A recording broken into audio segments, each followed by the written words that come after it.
6 miles to Chicago. We got a full tank of gas, half a pack of cigarettes. It's dark, and we're wearing sunglasses. Hit it.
Yo, yo, yo, Chicago.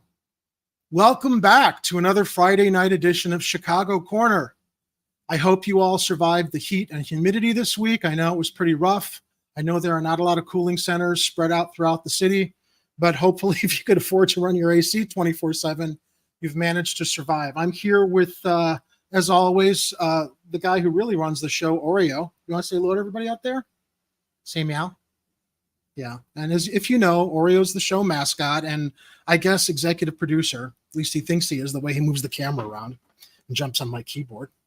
But we've got we got a pretty full show ready for you all tonight. I'm really, really grateful that you're all here to join us. As I am looking in the chat, I see we've got Uncle Warren from Extra Bola, Big Mr. Firebird, Fred Edward, and Arturo Medina. Welcome, gentlemen and ladies all who are hopefully watching as well. As we get the show started, I want to also welcome my venerable co-host. Oh, there he goes. There he goes. There he goes, adjusting camera angle.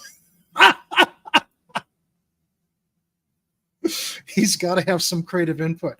But without further ado, let me also introduce my friend and co-host, Mr. Ed Heller. Hey, Ed. Good evening. And I want to thank Ed for helping line up our interview, our arts segment that will start at 8:30 with the independent filmmakers outside of Chicago. Yes. Stevie Lanigan and Brad Fowler, who will be here to talk about their premiere, the premiere this week of their horror comedy, Slotherhouse. So that's going to be coming up in the 8:30 hour. Brad, the producer and writer, is an old friend of Ed's. You want to quickly share with us your relationship with him before we jump into the story? Yeah, just let me get my Wi-Fi hotspot rolling on here. Okay. Okay.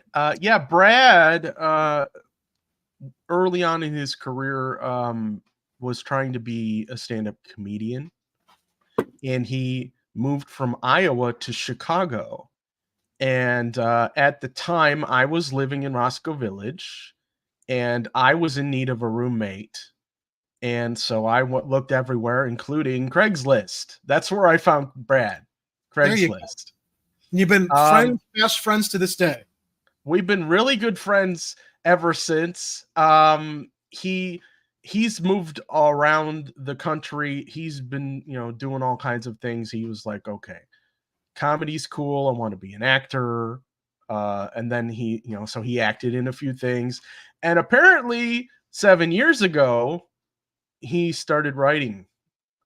And we're going to get to that 8:30. I don't want to tell too much. Yeah, I don't want to go too deep in on this. But yeah, so Brad and I have known each other for a while. We lived together for a few years in Chicago. Well, as I've shared many times in the past as an independent producer and director, it is a miracle to get a film off the ground, to get everything aligned. So I'm going to be learning a lot from Brad and his co-producing partner, Katie, as well. As we talk about the movie, we've both had an opportunity to see it. It's a lot of fun. We're not going to spoil anything. We're not going to talk too much about the film as much as my interest in how these two out of Chicago went out to LA, have done good. There are a lot of like little connections between us also that I found kind of like intriguing and fun. We've never met each other before tonight, but I'm going to bring up some of those little degrees of separation during our interview. But before we get to that at 8:30, we want to get into our first news story today. And I teased this on Tuesday's show in regards to a friend of mine who had the opportunity to not volunteer but work with Catholic Charities here in Chicago in providing support and housing services for so many of the migrants that have been shipped here to Chicago by Texas Governor Abbott. Look, we've made no bones about how we feel about this guy in the past. He's using this as a political prop to, as I've said, traffic people across state lines for his own agenda, his own ability to like politicize a really tough situation. But Ed, if you can bring up our first link from Block Club Chicago, I want to preface before going into the Catholic Charities angle. Block Club Chicago reported yesterday, ironically, this comes from Jim Daly at Block Club Chicago.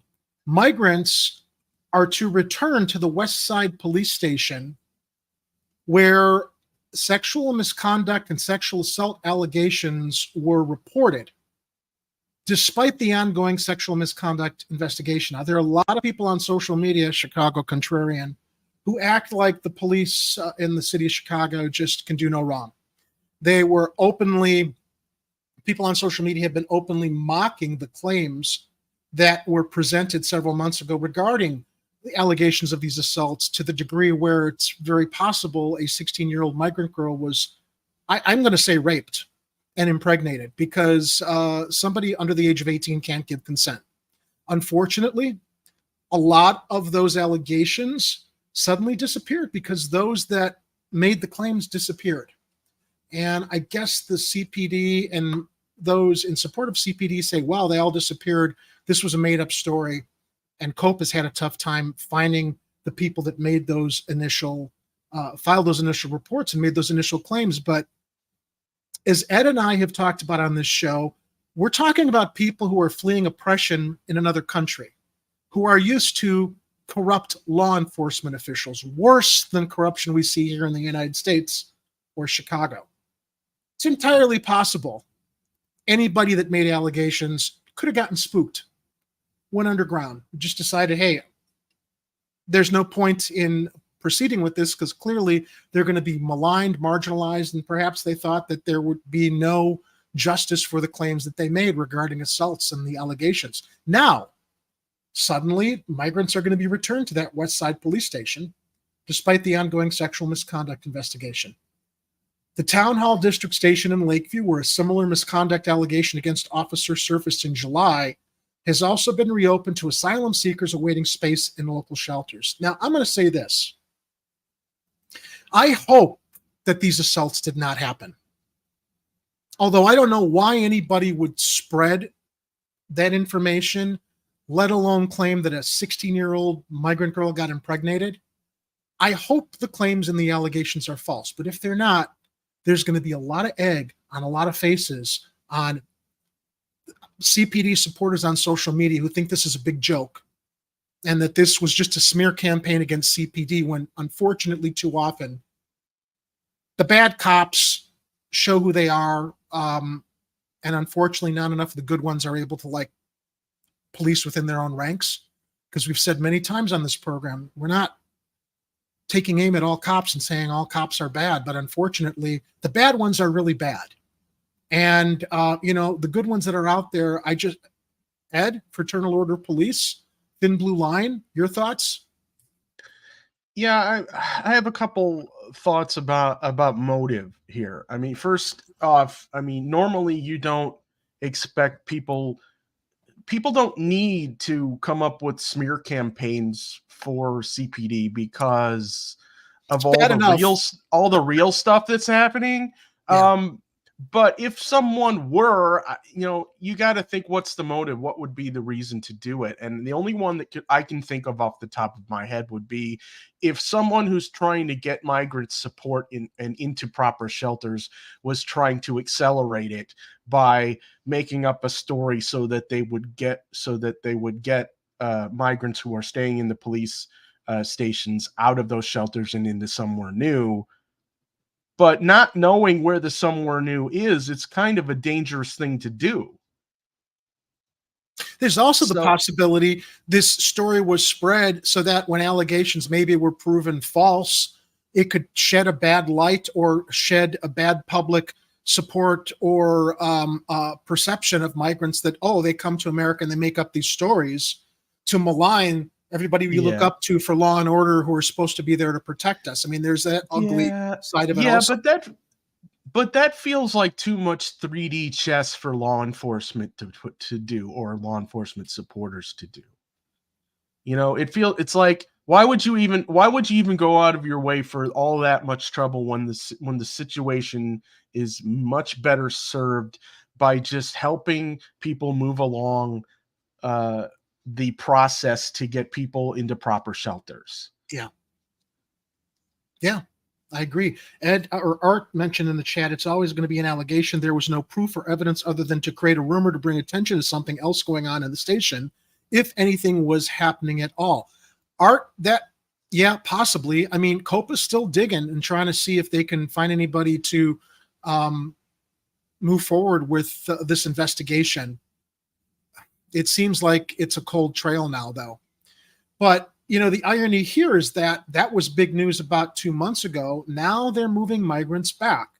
And as you will see, it kind of ties in with what another friend of mine encountered working for one of the shelters with Catholic Charities that is trying to find housing for migrants outside of shelters.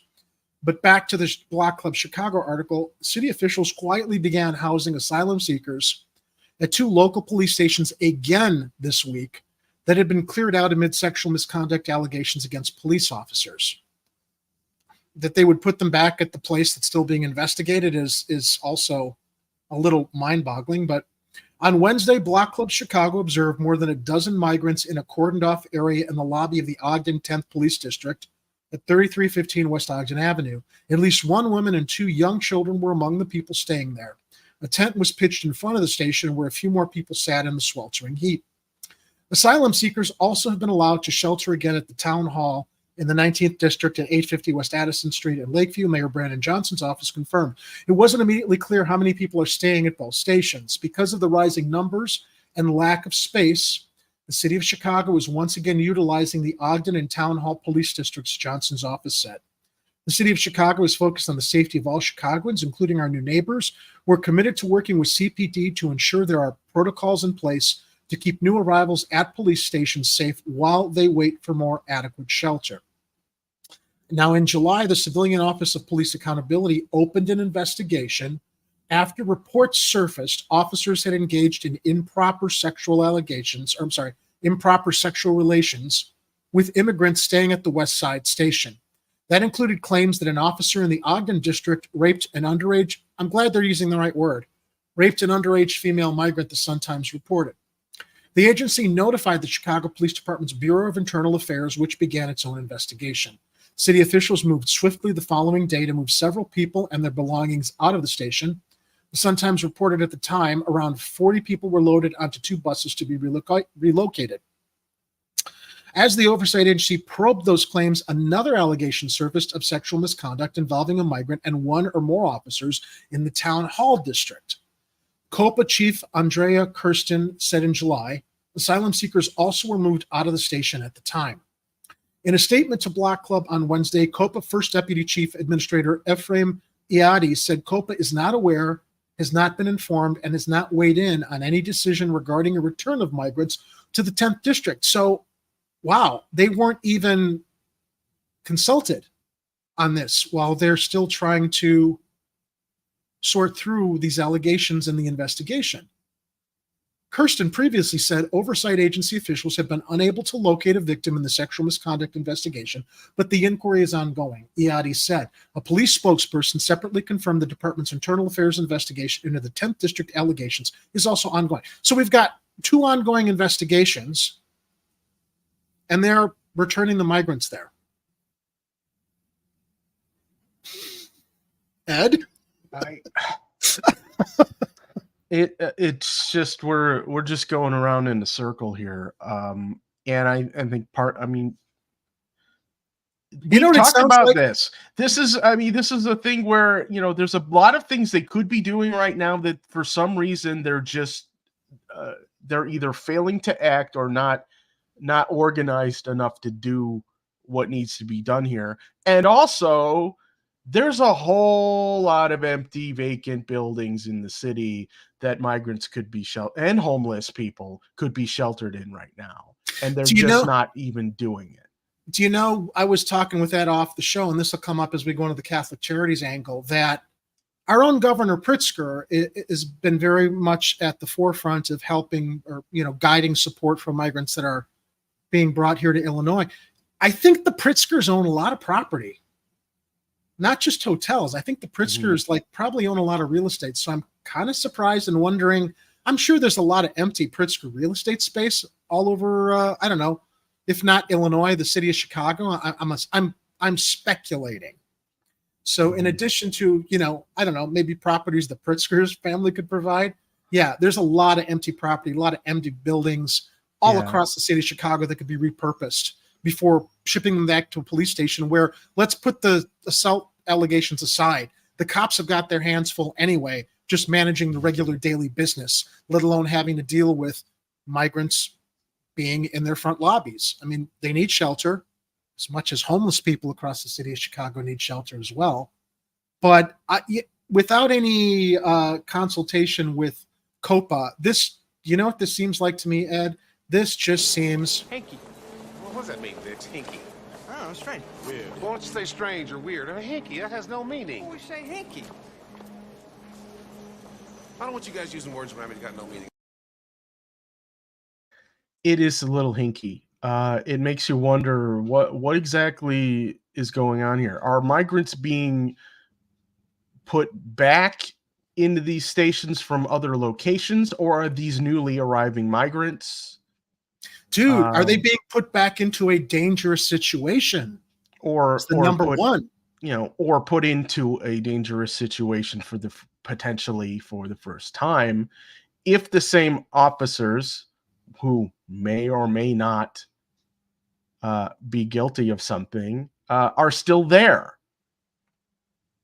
We don't know because the cover-up's happening. At least from my perspective, it's, And the thing about that is that the fact that you question whether or not the police may be involved in something horrible and awful and criminal, you get branded as you hate law enforcement. It's like, no, man, cover-ups have happened for generations, decades here. And our speculations are based on the fact we've seen bad shit happen before. So when more bad shit is alleged, we have to assume there might be a nugget of truth to it. And if not, it has to be fully vetted and investigated. So, we're not looking to nail the cops and further a narrative that cops are bad. I really hope these things did not happen. But if they did, and everybody who's trying to cast shadows over it and claim that, well, no, there's nothing there to investigate, when there is, there's going to be a lot of people that have got dirty hands in not being more not being more assertive in wanting to get to the truth of this and find those that made the allegations and fully investigate and find out what went on. Eliana Bahena, a member of the 10th Police District Council, said at a recent meeting the mayor's office had attempted to move asylum seekers back into that station last week. That was paused until signs from the police oversight agency could be posted in the station, Bahena said, citing mutual aid volunteers who have helped local migrants. Asylum seekers began staying at the 10th District again on Sunday, according to a source. Now, I related in Tuesday's broadcast to Ed that I have a friend who briefly worked with Catholic Charities, because here's the situation with Catholic Charities. They are involved in support services for migrants that are being sheltered. I forgot which park. And hopefully I have that information in my notes when I go to my friend's accounting that I'm going to share here on the air. They can't come on the program and talk about this personally, but they did give me a pretty thorough account beyond when I sat down and talked to them. Catholic Charities is providing support services for migrants whereby they have caseworkers at the shelter, and the caseworkers are tasked with trying to find apartments for migrants to move into, with a stipend that comes from the state and the city to cover 1/2 a year's rent.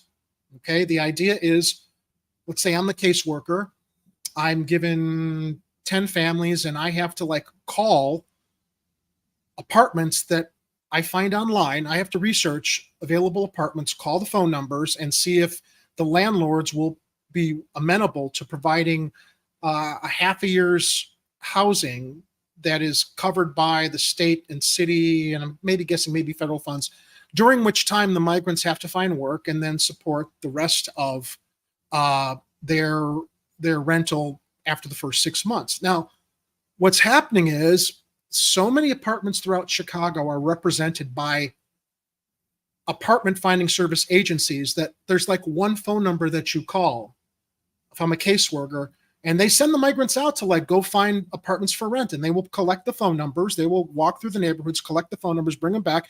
And it's a handful of phone numbers that are specific to apartment finding services. And those apartment finding services charge a $75 fee for apartment. That's how they make their money, to vet tenants for the landlords that ultimately the caseworkers are trying to get in touch with to offer this deal to. So right out of the gate, guess what? There's no funding to cover the $75 application. No. So all those leads are gone. And you've got barely any leads available to the caseworker to continue to make phone calls to. So I guess the shelter, from my notes, I believe it's on the north side. And that's the situation, ladies and gentlemen. So efforts to find housing for migrants so they don't have to be housed in warming shelters in parks or police stations. It's like a system that's set up to fail because there's no funding to cover the applications. And this isn't the fault of Catholic Charities. It's the fault of an overworked system without enough resources that it can't, it's like it hits a brick wall. So that was the situation. My friend, very well-intentioned, had a bit of an emotional breakdown, given how tough it was. They thought that they failed the families that they were trying to help.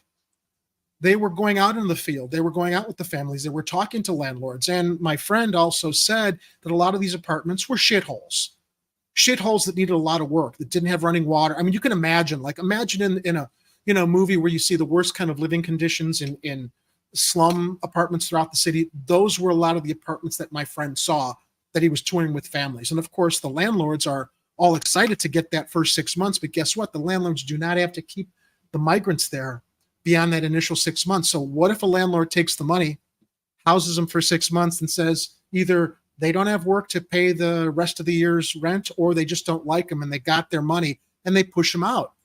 The system cycle continues. Then those migrants are back in the shelters. They're back seeking help.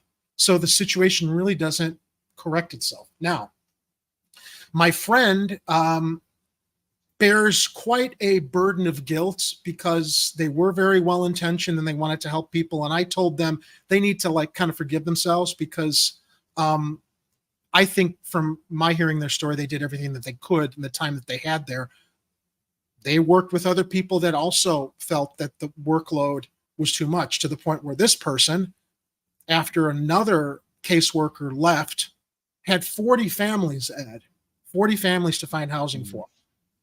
So I want to get into the account that my friend shared with me, just so I make sure I don't miss any of the details from my meal with them, and relay directly what the situation is there. And I don't know what the solution is, but for everybody carrying on and complaining the migrants are a burden, and we know that there are funds here, and we know that there are empty buildings everywhere. This is just the definition of insanity. It's like doing the same thing over and over again, expecting different results, but nothing's happening. So I'm going to share my friend's account. Jerry, I wanted you to keep a few things in mind when you relate some of the story about my time with Catholic Charities. Remember, I was a housing case manager for Catholic Charities, and it's best to share that I was working for them. I was working for a paycheck. My friend claims they were horrible at the job. Okay.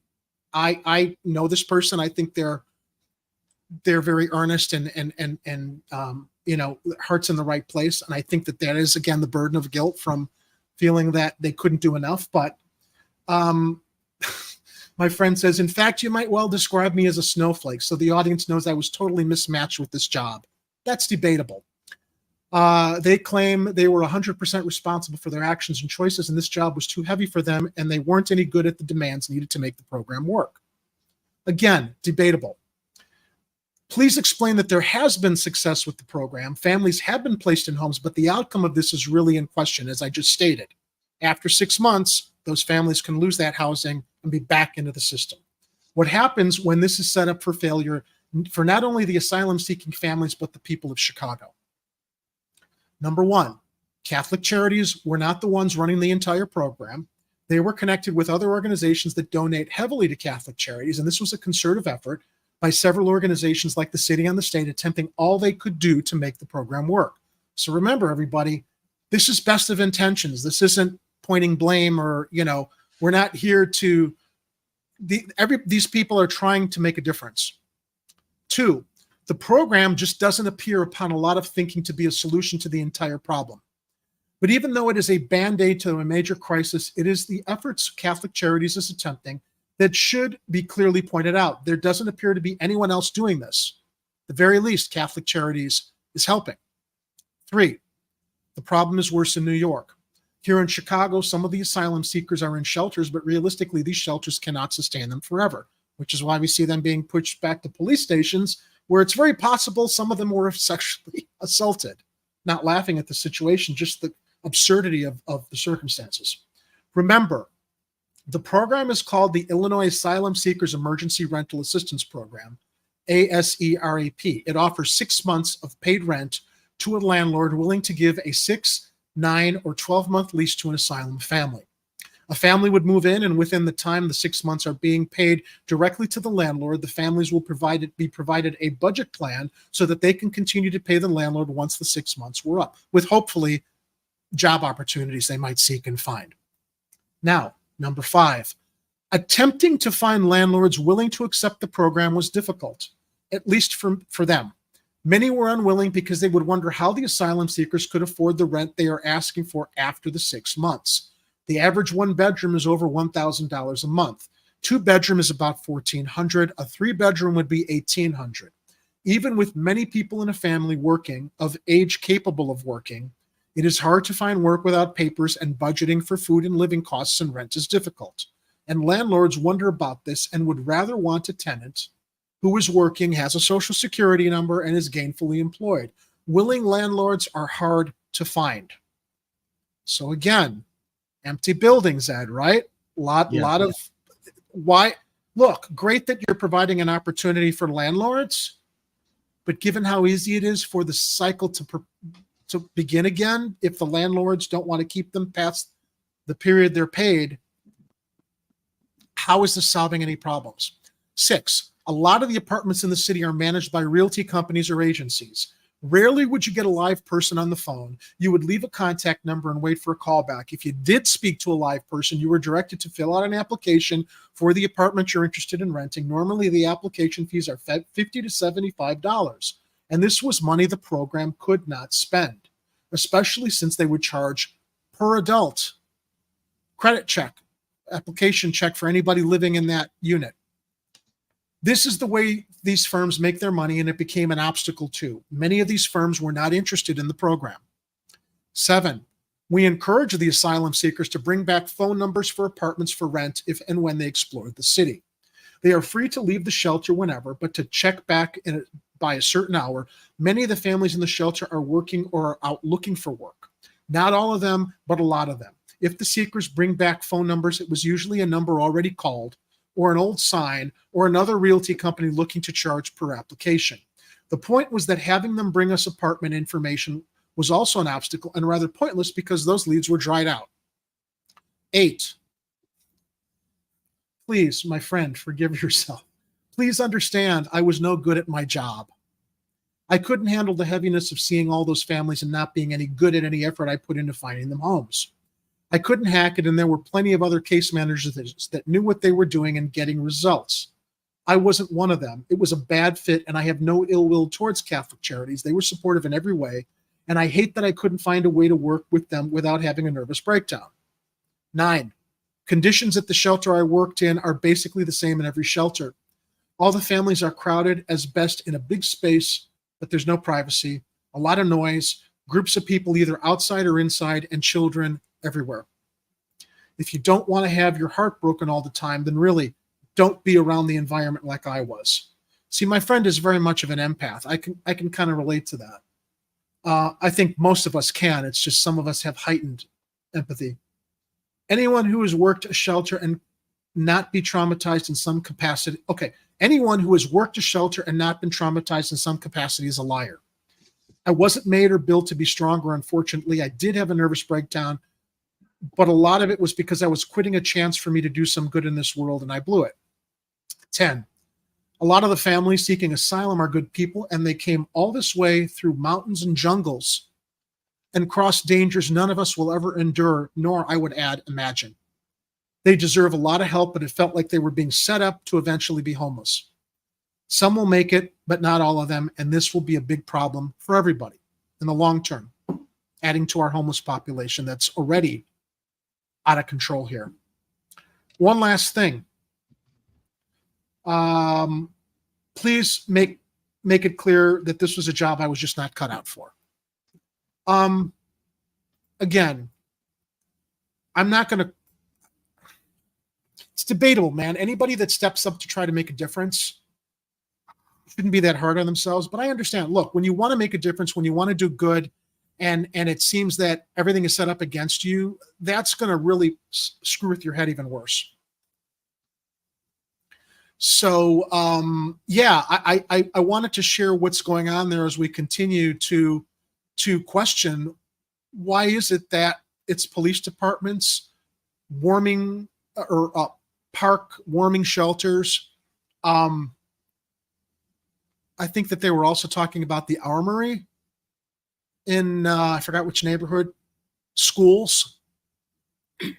There are no empty apartment buildings or residential buildings throughout the city of Chicago. And I'm talking about already empty that can't be refurbished, repurposed with all this money that's going to support what Catholic Charities and a couple other organizations are doing. But unfortunately, with results that look like they're not going to be long-term.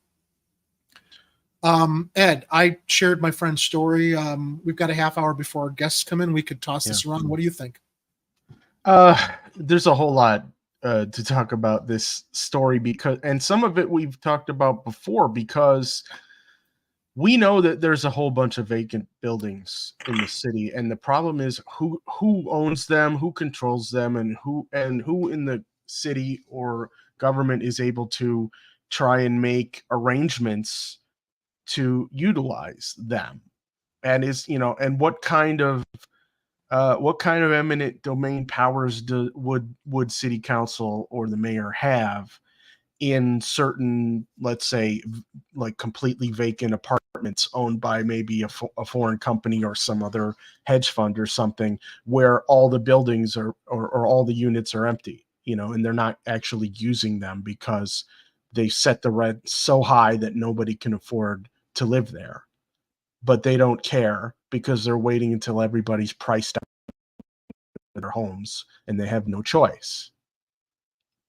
So we've got a lot of plates spinning regarding all the crises we have in Chicago, and some of them are interconnected.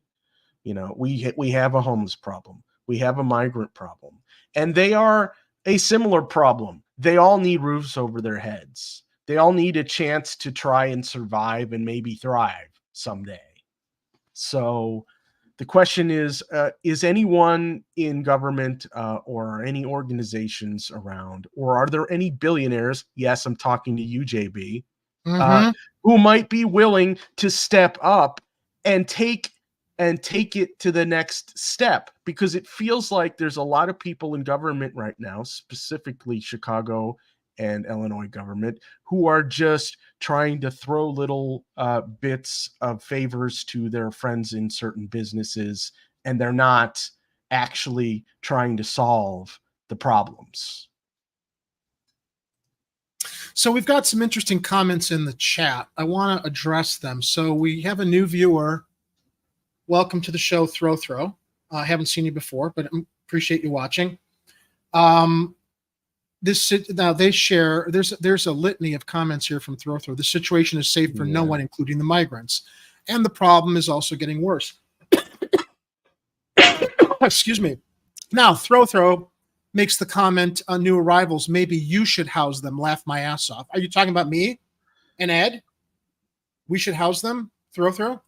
Are you aware that a lot of the migrants that are fleeing situations in their country south of the border are fleeing situations, destabilized areas that are the result of the United States policy in those countries? Do you understand the dangers, the despotism that they're running from, to just so casually kind of laugh my ass off out loud? Yeah, we don't have the capacity to deal with it right now, whether or not you like it or the morality behind it. Actually, I think we do, along with the homeless problem. So I really respectfully disagree with you there. We've got the money, we've got the resources. It's just not a priority.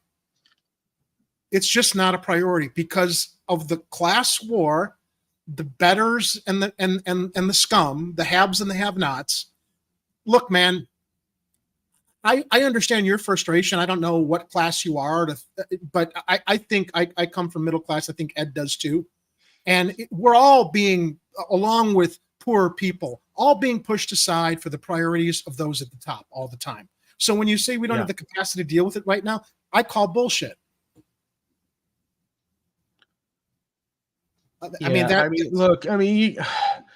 There's a lot of people that are that have similar mindsets to the stuff that you're putting into the chat here, and I think a lot of it is just that you're being fed information from people who want you to be mad at other people in bad situations instead of realizing what Jerry just said. It's a class war. They're screwing us all. They're dividing us. That's how they keep us. That's how they stay at the top on their fat asses with all their money. Divide all of us, whether it's on gender, race, politics. We're all in this together, fighting each other. When you mention that we elected them to lead us then. Well, this is how they lead, by dividing us so they can stay in control, serve their donors, and serve those at the top. And it's fine to say that, and to say like can't help anyone if the city isn't functioning. Yes, I understand that there should be priorities to make sure that Chicago as a city is functioning well. Patching potholes, fixing roads and bridges, housing the homeless, reopening mental health clinics, reopening any kind of medical clinics, maybe opening some schools that, maybe some of the ones of the 50 that Rahm Emanuel closed. Seizing public utilities and making them actual public utilities instead of private corporations, raping us during the heat wave for electricity when everyone's trying to stay cool with an air conditioner so they don't die of heat stroke. And my thinking along the lines of the city coming up with some kind of solution for housing people, whether it's migrants or homeless, is that they're going to probably need to take some of those vacant buildings, and I'll bet Chicago Housing Authority has a bunch that they could use. But if they don't, they could probably purchase some, and then they would become essentially the municipal landlord for a bunch of people for a while, and including the homeless, right. Not just the migrants, including anybody that needs affordable housing or can't even afford that. Throw says, go ahead. Throthro says, yeah, screw anyone who wants a better wage. Let all the illegal immigrants work to lower the wages. Whose fault is that? The illegals or the employers who don't want to pay you, Throthro, a fair living American wage? You do understand it's those that are paying the wages, pitting us against each other and dividing us, that are the ones who want to pay the immigrants a lower standard of living and wage so that they don't pay you, an American. They don't even want to pay you a fair living wage to begin with. If there was a fair living wage, it should be at 25 to 30 an hour, commensurate with the cost of living. And to those who say, well, that's the same amount of money that a paramedic makes, $25 or $30 an hour, you're going to tell me that burger flippers should make the same amount as a paramedic? No. Yes. The paramedic should be paid more. Hold on. Listen what I'm saying.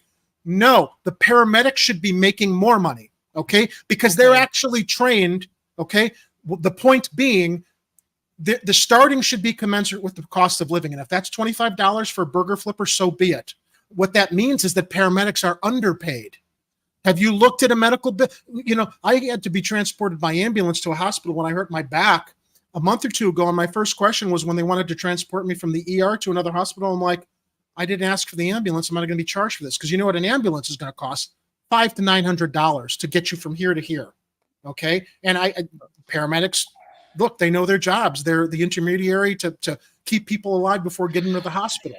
But again, to the point that burger flippers don't deserve to make $25 an hour, bullshit. They do.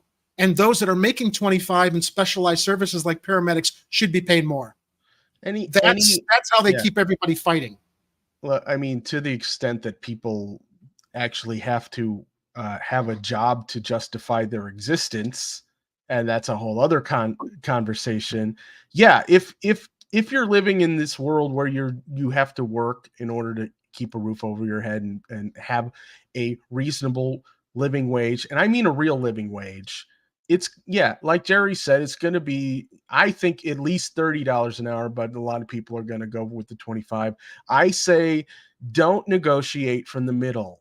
Fight for 40, settle for something closer to what would be a reasonable low end for living wage. Now, you want to argue about whether you have put in time or you have skills or years of skills or education to justify a higher wage than the floor, fine. But for you to say that any person who is having a full-time job in this world doesn't deserve to make a real living wage, then you gotta question your own morals there. And that's those at the top who've helped brainwash you into thinking that way. I don't know if you're being facetious, Throthro, but you say we could help them fix Mexico. Why leave there? Why not make it better? Send aid the same way we do to Ukraine. We shouldn't be sending aid to Ukraine. That's a imperialist war effort over there. That's NATO and the United States wanting to control Western Europe and the flow of energy there. That's what Ukraine is. Okay, so that's a whole other. That's a different argument from like what we're sending to Ukraine is not to help people there the way we're helping migrants south of the border here in the United States. But take down the cartels. Take down the cartels. The United States government's probably like laundering money through the cartels. Yeah, I mean, there was a story that had a link to Chicago the other week there, where one of the guys who was, I think South Africa, was part of the organization that didn't want them to join BRICS or something. Yeah. Was previously in the cartels out of Chicago. He was living there first, and he was before he became that, he was a pizza delivery driver for one of the places. Oh yeah, that story. Yeah. We talked about that. Yeah, and then they basically established cartel traffic here in Chicago. Yeah, and I totally spaced out on that story, but the pizza connection. So they should make a movie and they should call it The Pizza Connection. The cartel. I mean, if you really want to go and help Mexico, I mean, you could head down there. We'll give you a head start. We'll meet you down there. Arturo shares, and this is a good point too, if the state were to provide property tax breaks for landlords to accept this program, it might make landlords reach out to Catholic charities themselves. Yeah. Now, one other point, though, Throw. I'm sorry, let me, before I miss my point, forget illegal immigration keeps forgot illegal immigration keeps wages down. No, it doesn't. Employers keep wages down. They basically replace American labor with desperate people who are willing to work for pennies on the dollar. That's not their fault. That's the problem of the managerial class. The fault of the managerial class. Because I mean, look, think about the migrants who come to this country and the types of jobs that they probably get when they start out on their way to citizenship, if that's what their goal is. You know, they're working in farms probably. They're working in high temperature conditions in places, in factories. They're probably working in restaurants. You know, there's a lot of those positions that most Americans probably aren't even going to want to do for the type of wages that would be offered just a regular citizen. It's nearly criminal the way that they've held wages down for like 2 or 3 decades. We should be making a living wage. People should not be having to work 2 or 3 jobs or live in a multi-income household in order to make ends meet. I'm a Gen X, and I think Jerry is too. I grew up in a household that started with a single income household and became a 2-income household because in the 80s everything started getting more expensive. And the wages did not keep up with the cost of living, and they've kept them stagnant for years. So we need to play catch up. And yeah, it sucks for some of the small businesses who are just barely getting by with the low wages they're paying now. But you got to reorganize your business plan and figure something out. And if it turns out that people are going to need some federal assistance monetarily to adjust to the new wage that we should be paying everybody, then maybe you should talk to your Congress people and tell them, look, they need some type of subsidy for certain businesses, certain industries need help. I would say the restaurant industries probably need some of that help because a lot of them have been, infrastructure throughout the city, construction, city infrastructure. But any organization or industry that is currently surviving on paying low wages, substandard wages, they're probably going to need help adjusting until they can figure out how to make it actually make sense for paying people and living in a place where they can continue getting customers. Now, part of this is going to be solved by just having people getting higher wages. They'll actually be able to spend that money back into their local economies. And so that will keep some of those businesses going. In fact, it might help them thrive. So that's the one thing people don't realize is that if you raise the wages in those local businesses, those people will spend the money here instead of having to maybe keep throwing minimum payments to Delaware, interest on credit cards that are piling up, instead of maybe getting debt-free and actually spending money at restaurants and bars and local businesses. Throw says, again, people seem to think I don't want to help migrants. I do, but again, there's a reason they tell you to put on your own life vest first. Yeah, but you have to have a life vest. It's the bootstraps. Pull yourself up by your bootstraps. Why don't we start? It starts with somebody having the boots or giving a hand up, not a hand out. So I appreciate. Look, I hear what you're saying, throw. But, let's my friend's story basically demonstrated how the system is set up to like fail them. And, Ed, I sent you a link in the private chat. Can you bring that up in the 10 minutes we've got before our guests join us? I want to relate, what this situation is essentially going to be. The crisis that is going to grow beyond the way that Catholic Charities' hands are tied, and the larger problem that we have with homelessness. They're going to be joining these ranks. Okay. This came out yesterday also, ironically timed with what we were sharing with where are they putting the migrants. If Catholic Charities can't help them find a place, they're going to be homeless again after 6 months, potentially. An estimated 68,440 Chicagoans experienced homelessness in 2021. This is 2 years ago, the new report says, as shared by Lizzie Kane at the Chicago Tribune.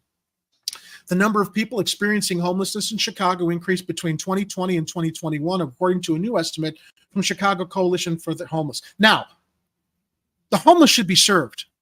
I would probably say, I might get knocked for this, the homeless should have been served before we had a problem with the migrants. They should be served equally. But that's where the homeless or the migrant problem is going to compound. We're talking 2020 and 2021 numbers. We're in 2023. If this program that my friend related from Catholic Charities fails, those numbers are going to go way up, and it's going to impact the homeless who already live here. Throw. The group finds that 68,440 people experienced homelessness in 2021, a 2,829 increase from the previous year, according to the coalition's report published Thursday. The research shows shifts in the way people experienced homelessness, citing that 7,985 more people were staying on the street or in shelters as opposed to those temporarily staying with others, compared with 2020 data. The majority of people experiencing homelessness are people of color, with African American Chicagoans ending up homeless more because of racist, economic, educational, and housing practices, according to the coalition. Can you scroll up to that picture or scroll down to that picture, Ed? The coalition finds that Latino Chicagoans are more likely to experience homelessness by doubling up with others. Most families who are experiencing homelessness, as well as many unaccompanied youth, those ages 24 and younger, are temporarily staying with others also. The new estimate comes as Chicago Coalition for the Homeless is steering its Bring Chicago Home plan, a proposal to raise the real estate transfer tax on properties worth $1 million or more to pool additional funds to fight homelessness through a city council meeting and discussions with Mayor Brandon Johnson. The estimate of, let me bring that down. The estimate of people experiencing homelessness is rising, and there's a solution on the table, said Sam Paler-Ponce, lead author of the report and manager of research and outreach for Chicago Coalition for the Homeless. Bring Chicago Home was one of Mayor Brandon Johnson's 100-day campaign promises. The measure will not be passed this year, but the mayor claims progress has been made because City Council held an initial hearing this summer. It also emerged Tuesday that he signed off on adjustments to the real estate tax increase before it goes to a voter referendum next year, and that's increasing the tax rate on higher income properties to direct those tax revenues towards homeless housing initiatives. Brian Rogers, 49, is currently experiencing homelessness and is involved in the Bring Chicago Home campaign. Since January, he's been in a reentry program that provides long-term housing and support services for formerly incarcerated individuals. Rogers said being homeless in years past has been very unstable and a rocky situation for him, causing his mind to be all over the place. He said he wants to see a dedicated funding stream to help individuals like himself. Look, we know what the problem is with homelessness in the city. And when we shared what was happening with the Catholic Charities program and that the potential is there, probably odds stacked more against the migrants who are potentially finding part-time housing to be homeless again, then you're making the homeless situation worse. When it all comes back to what Ed and I were talking about, we got a lot of empty buildings, a lot of empty residential buildings throughout the city that federal funds could probably go into and repurpose, similarly to the way that they would create the housing projects in the past. Why can't the funding go towards, hey man, we got the buildings, we got the shells, they've got plumbing, they've got utilities in them, they need to be cleaned up, fixed up, repurposed to help the homeless and ultimately too, I think, this migrant crisis that we're facing. Art shares. No, there's no plan. All plans have a consequence no one wants to face, which is failure. So your plan is to destabilize. No, our plan is not to destabilize. No. Where do you get our plan is to destabilize America? How is this destabilizing America? What? I think it's just a different perspective on what can be done and what could be damaging to the nation or local governments and stuff. And some of it has to do with just not realizing how some of this stuff works. For example, a lot of people still think that their quote unquote tax dollars are what fund federal spending. For example, the SNAP, food assistance programs, food stamps. Your tax dollars, quote unquote, do not pay for that. Okay? Federal taxes, when you're paying those, that's not what is used to fund federal spending. The only reason you pay federal taxes is to give money value.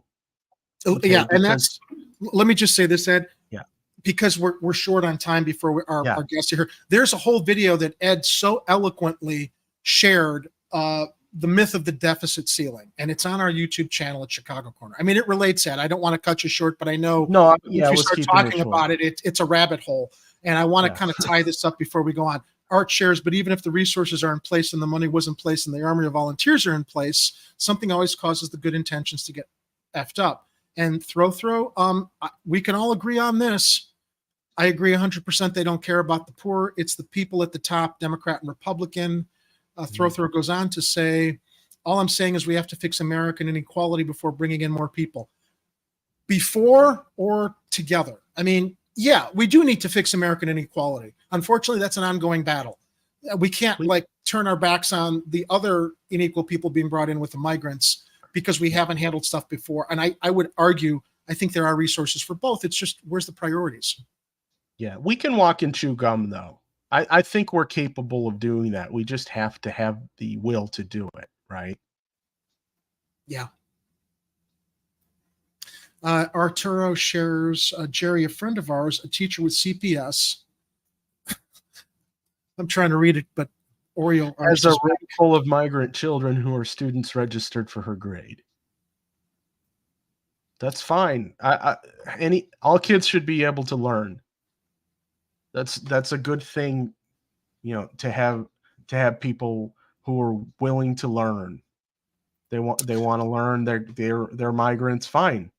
Okay, so Throw always shares, who do you think works for the lower wages Americans don't want? Why do we have to say lower wages instead of fair living wage? Everything should start at fair living wage. Yeah. There shouldn't be lower wages. It starts at fair living wage, and if your skills indicate that you should be earning more because of the services, the training, and the education you have, that's fine. But here's the first problem, Throw, that you're using that terminology. Lower wages. Lower wages suggest you're living in poverty and you have no skills. Every job is skilled. We learned how the skills of essential workers helped guide everybody through the pandemic, when no one could go to grocery stores and were relying on food delivery and stuff. So let's erase the myth of, lower wages and maybe propose a fair living wage as the starting point by which, you mentioned, who do you think works for the lower wages Americans don't want? Migrants, yeah. Kids, high schoolers, kids looking for their first jobs and stuff. Unfortunately, senior citizens who should be enjoying their retirement and their golden years. Money is relative. Everyone should make a living wage. Okay, so we agree on that. You got to the same point that I was saying there. I'm just scrolling through the comments. Yeah, I think that's a good place to end this conversation. Yeah.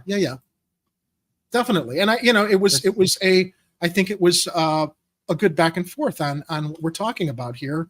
And unfortunately, how a lot of the migrants who have been dumped on Chicago, the sanctuary city that we want to help, unfortunately, might be set up for failure with this program I shared that my friend was involved in at Catholic Charities that doesn't seem like it's going to solve the housing problem, that they're going to keep being taken back to police stations, empty schools, park warming houses. It's crazy.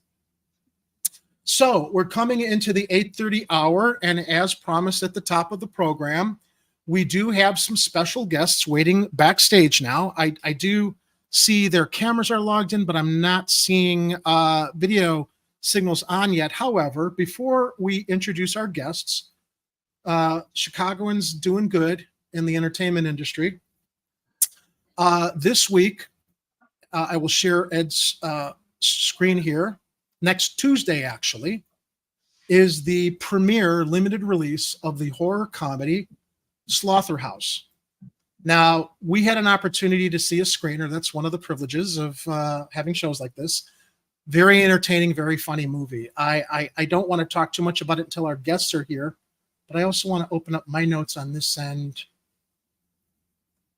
I believe it's a worldwide, I think it's a nationwide limited release next week, Ed. Yeah, it's like a world premiere on the 30th. Okay.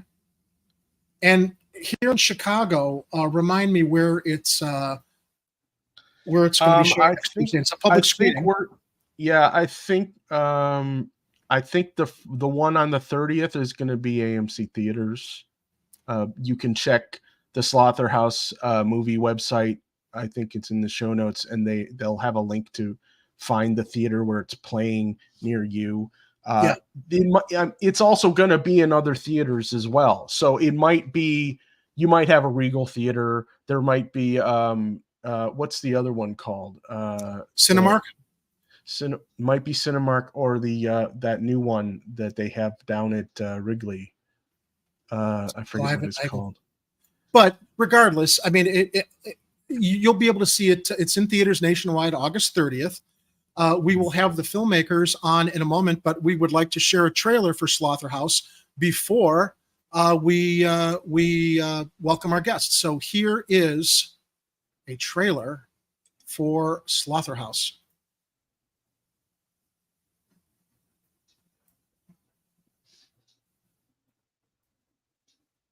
I hope it doesn't stutter on this end. Give us a moment, everybody. We tested it before the show started, and it worked. Yeah, it worked before the show. So cute. What is that? That's a sloth. If you're interested, I could sell you that one. They're really that so? Maybe they just tricked us all. In the jungle, she's a beta. But out here, she's an alpha.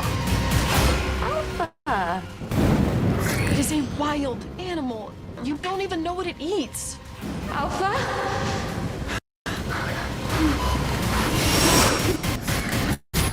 It's a slaughterhouse. Oh, God. Alpha!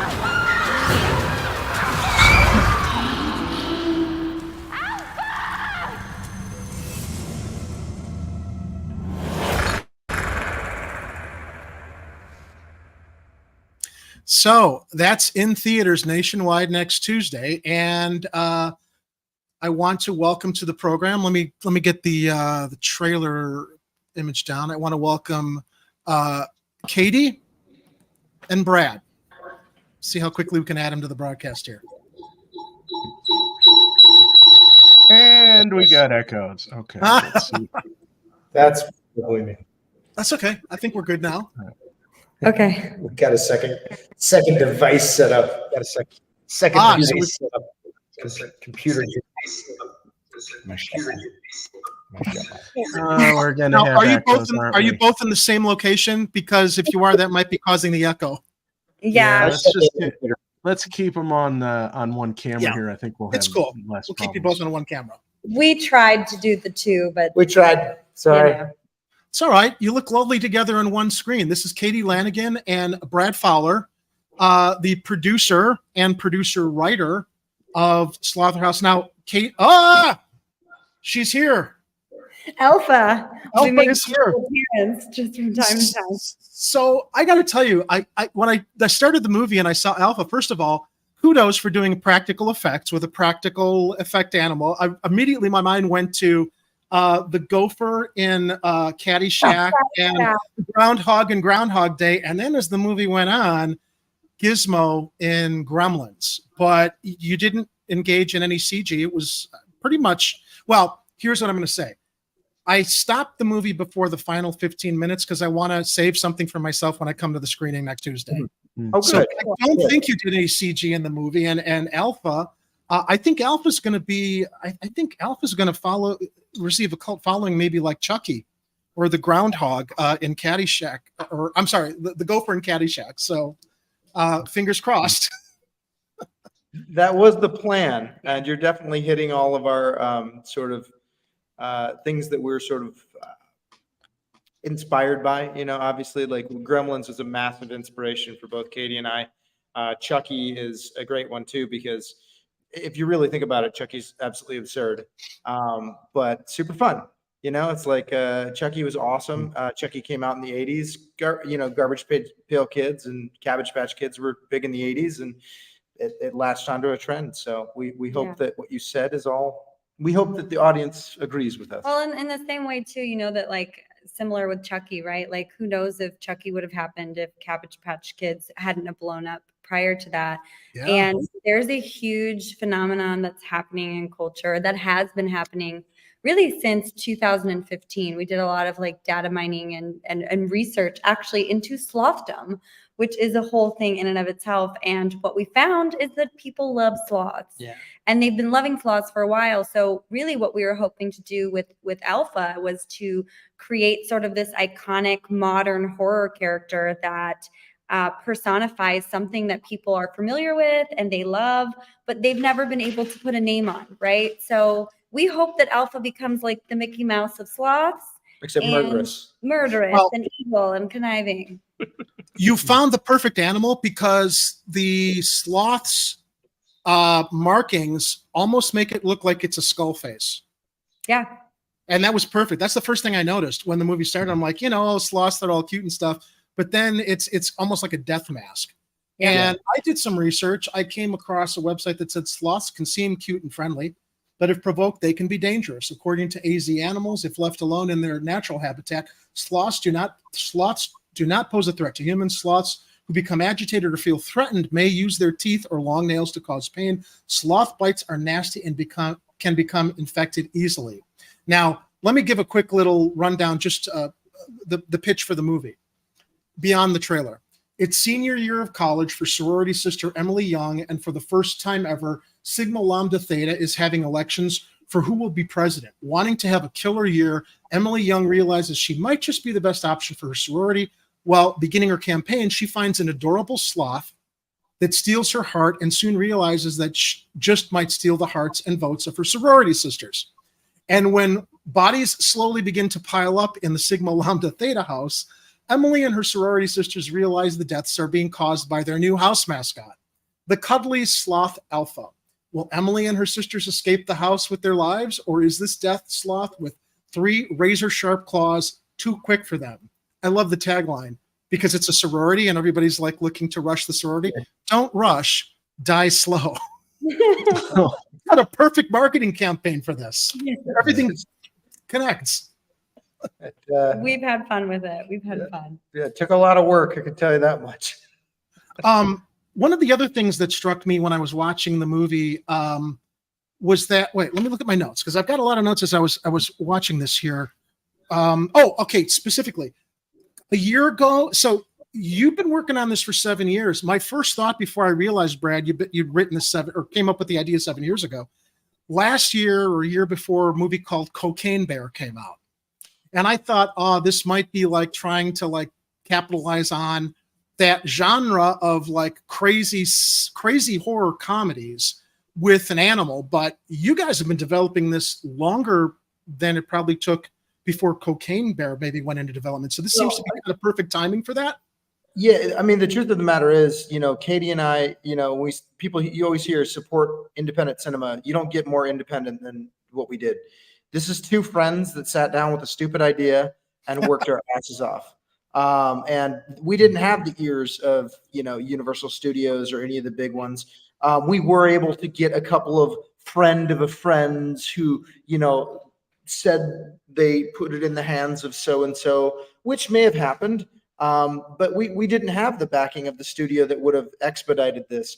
So what we had to do is take this crazy idea and then we basically repurposed it. It started off as what it was this crazy idea, and a pretty hyper violent script. And then, Katie got involved and we started talking more and more, and Katie's big into the business and she wanted to sort of repurpose it tonally. And I can kind of let her talk to it because it was really pretty brilliant. Thanks, Brad. Yeah, I mean, so my mind always approaches things just from a business perspective. So I was always, this has been kind of a slow burn for us, and it's taken us, go figure, guys. Sloth movies are slow to make. We spent a lot of time in situating the foundation of the project because we wanted to see it positioned in a marketplace where it didn't fall into, even though the movie is campy and fun, sort of this like really B level, not executed well. And we wanted it to reach a wide audience. So, a big part of our strategy, once we started to dive into the demographics and really look at some of the market analysis that we did for the film, was that it's kind of suited for maybe a younger age, or maybe some, I guess we would call it like a gateway horror, right? Like maybe people that don't necessarily love true horror, or they haven't experienced it and can kind of explore horror through this, sort of gateway film, and find other really fun things to play with, like Chucky, like Jason. And it's kind of like their starting point. So, so that's kind of how we approached it. It was definitely, we approached it with a lot of data digging, a lot of market research, and really making sure we were targeting a specific demographic for the film. So, and then that just sort of married with my love for the horror genre. So it's just, we wanted to have as big of an audience as we could. Much. That's pretty much it. I'm glad you brought that up because the trailer does make it seem scarier. I mean, the scares at the end come from the absurdity of the situation, and ultimately in the end, the sloth is hunting the sorority sisters. So I understand, like, I'm in film too. I don't know how much you guys know about me. I'm a director producer. And I get the whole marketing angle of like, get people in with the trailer, but the trailer's darker than the movie is. And the movie is actually more entertaining and fun than the trailer kind of, I think, might lead people to think to get them there and be in for a real fun ride after that. And yeah, I did notice, like, your production values are stellar. Normally you would see a low budget independent horror comedy like this with awful production values and it would just disappear. You've got a phenomenal cast. You've got phenomenal production values. You shot in Serbia, I believe. Yes. Serbia. I got to tell you too, the score, music does everything. Now, I got to tell you something. When I was watching it, I said to myself, I bet that they had this scored in Hungary at the Budapest Scoring Orchestra, because I had a film that I did, 25-year-old restoration of a movie I did for Lifetime Television. I restored it and I did a new orchestral score, and I got the Budapest Scoring Orchestra. Lo and behold, I look at your credits. Scoring supervisor Balint was the composer for my rescore of my film, and that orchestra music that was one of the things I went into, like, restoring my film. Music does everything. And I was imagining Slotherhouse without the score. And who's the composer for Slotherhouse? Our composer is Sam Ewing, and he's absolutely incredible. Amazing. But I was watching parts of it. I was kind of like blocking out the music, thinking a lot of this would not play as well as it's playing. Not with any. That's no disparagement to any of the creativity, the talent stuff. But music, man, it punches the emotional levels. And what could have been perceived as campy wasn't, because the music had the emotional resonance and also built so much of a background emotional support for the characters that I just my first go-to is like, oh yeah, the music. So were you both involved in the editing process? Yeah. Okay, question. Did you guys temp track the movie before your composer started doing stuff? Yes, I mean, we had temp tracks, but not so much composing temps. Right. We had the needle drops temped out. Okay, did you guys use Death Becomes Her as a temp track by Ellen Silvestri? I don't remember, to be honest. No. It's weird. It's honestly, it's been so long, I can't recall. Yeah. And our director was really big in the needle drop moments. Yeah, he did a great job creatively about making those creative choices. I think ultimately too, when it comes to like comedy and horror, although they're on separate sides of the fence, there's so many similarities about them. Like, you can't deliver good comedy without pacing, and you can't deliver good horror or scares or jump scares without good pacing. So I think one of the things that without having a score or music that's able to deliver the pacing of both of those, it really falls flat. So me and Brad, we had talked a lot about finding somebody who was just right for this. And some of the ones that we loved were like Bear McCreary, who's done a lot of amazing horror films. And actually what's so interesting is Sam actually works very closely with him. So he kind of already had some of that DNA that we were hoping to achieve. And he just brought the film really he elevated it beyond what we thought and it could have happened. The other thing to your point, to both your points actually, is like, it's the score really makes or breaks or shifts tonally a film. And the thing is, we wanted this movie to not only be a horror movie and not only be absurd, which it is, but we wanted it to be magic. It's like the movies that we talked about that really inspired us. A lot of those movies from the 80s, Gremlins and whatnot, there's a bit of magic to them. And I don't think you can capture the magic with visuals alone. No. So we really dove in. We were like, we are going to commit with both feet, not only to the score, but also to our sound design. Yeah. Our sound design team was absolutely first class, amazing. And we did not want to drop the ball. Yeah, I think that's really why the movie is elevated in the way that it is. It really comes down to, I think, a lot of the music and the sound design. Yeah. It is a contemporary update to the movies we grew up watching in the 1980s. The Spielberg produced movies, Gremlins, Bob Zemeckis with, and again, I mentioned that movie Death Becomes Her that was scored by Alan Silvestri, had Meryl Streep, Goldie Hawn, and Bruce Willis in it. But I was listening to the theme of when the sloth was in the sorority, and it was like da da da da da da da. It reminded me of that. So I'm like, it wouldn't be surprised if maybe the director had done some temp tracking to give the composer just an idea of like pacing. I think also is what we had in our corner is like Sam is a storyteller. So he is a storyteller in his own right. And so he was telling the story through music, but he has his own innate, really intuitive storytelling abilities. And actually what's so interesting, we started talking about it because we're like, man, you totally get the pacing, the character themes, like everything. You're able to bring in all these little moments. And then we learned after speaking with him and spending time with him that he is actually originally wanted to go into film and wanted to be a filmmaker. And then because he was so great at music and was doing music, for a lot of his, earlier career and a lot of his life, is now doing music. But so he just kind of has those innate sensibilities that I think you gotta have. You gotta have every to me in the film industry. And Katie actually said this yesterday. We were talking on something I don't remember. But anyways, she said, when you're making a film, everybody has to be making the same art piece in the same direction. So it's like you might be painting with a different brush than me as the set designer, but we have to be telling the same story. To tell the same story. And so everybody, I think, whether you're whatever department you're in, especially if you're a department head, you have to be a storyteller. You have to be. Absolutely.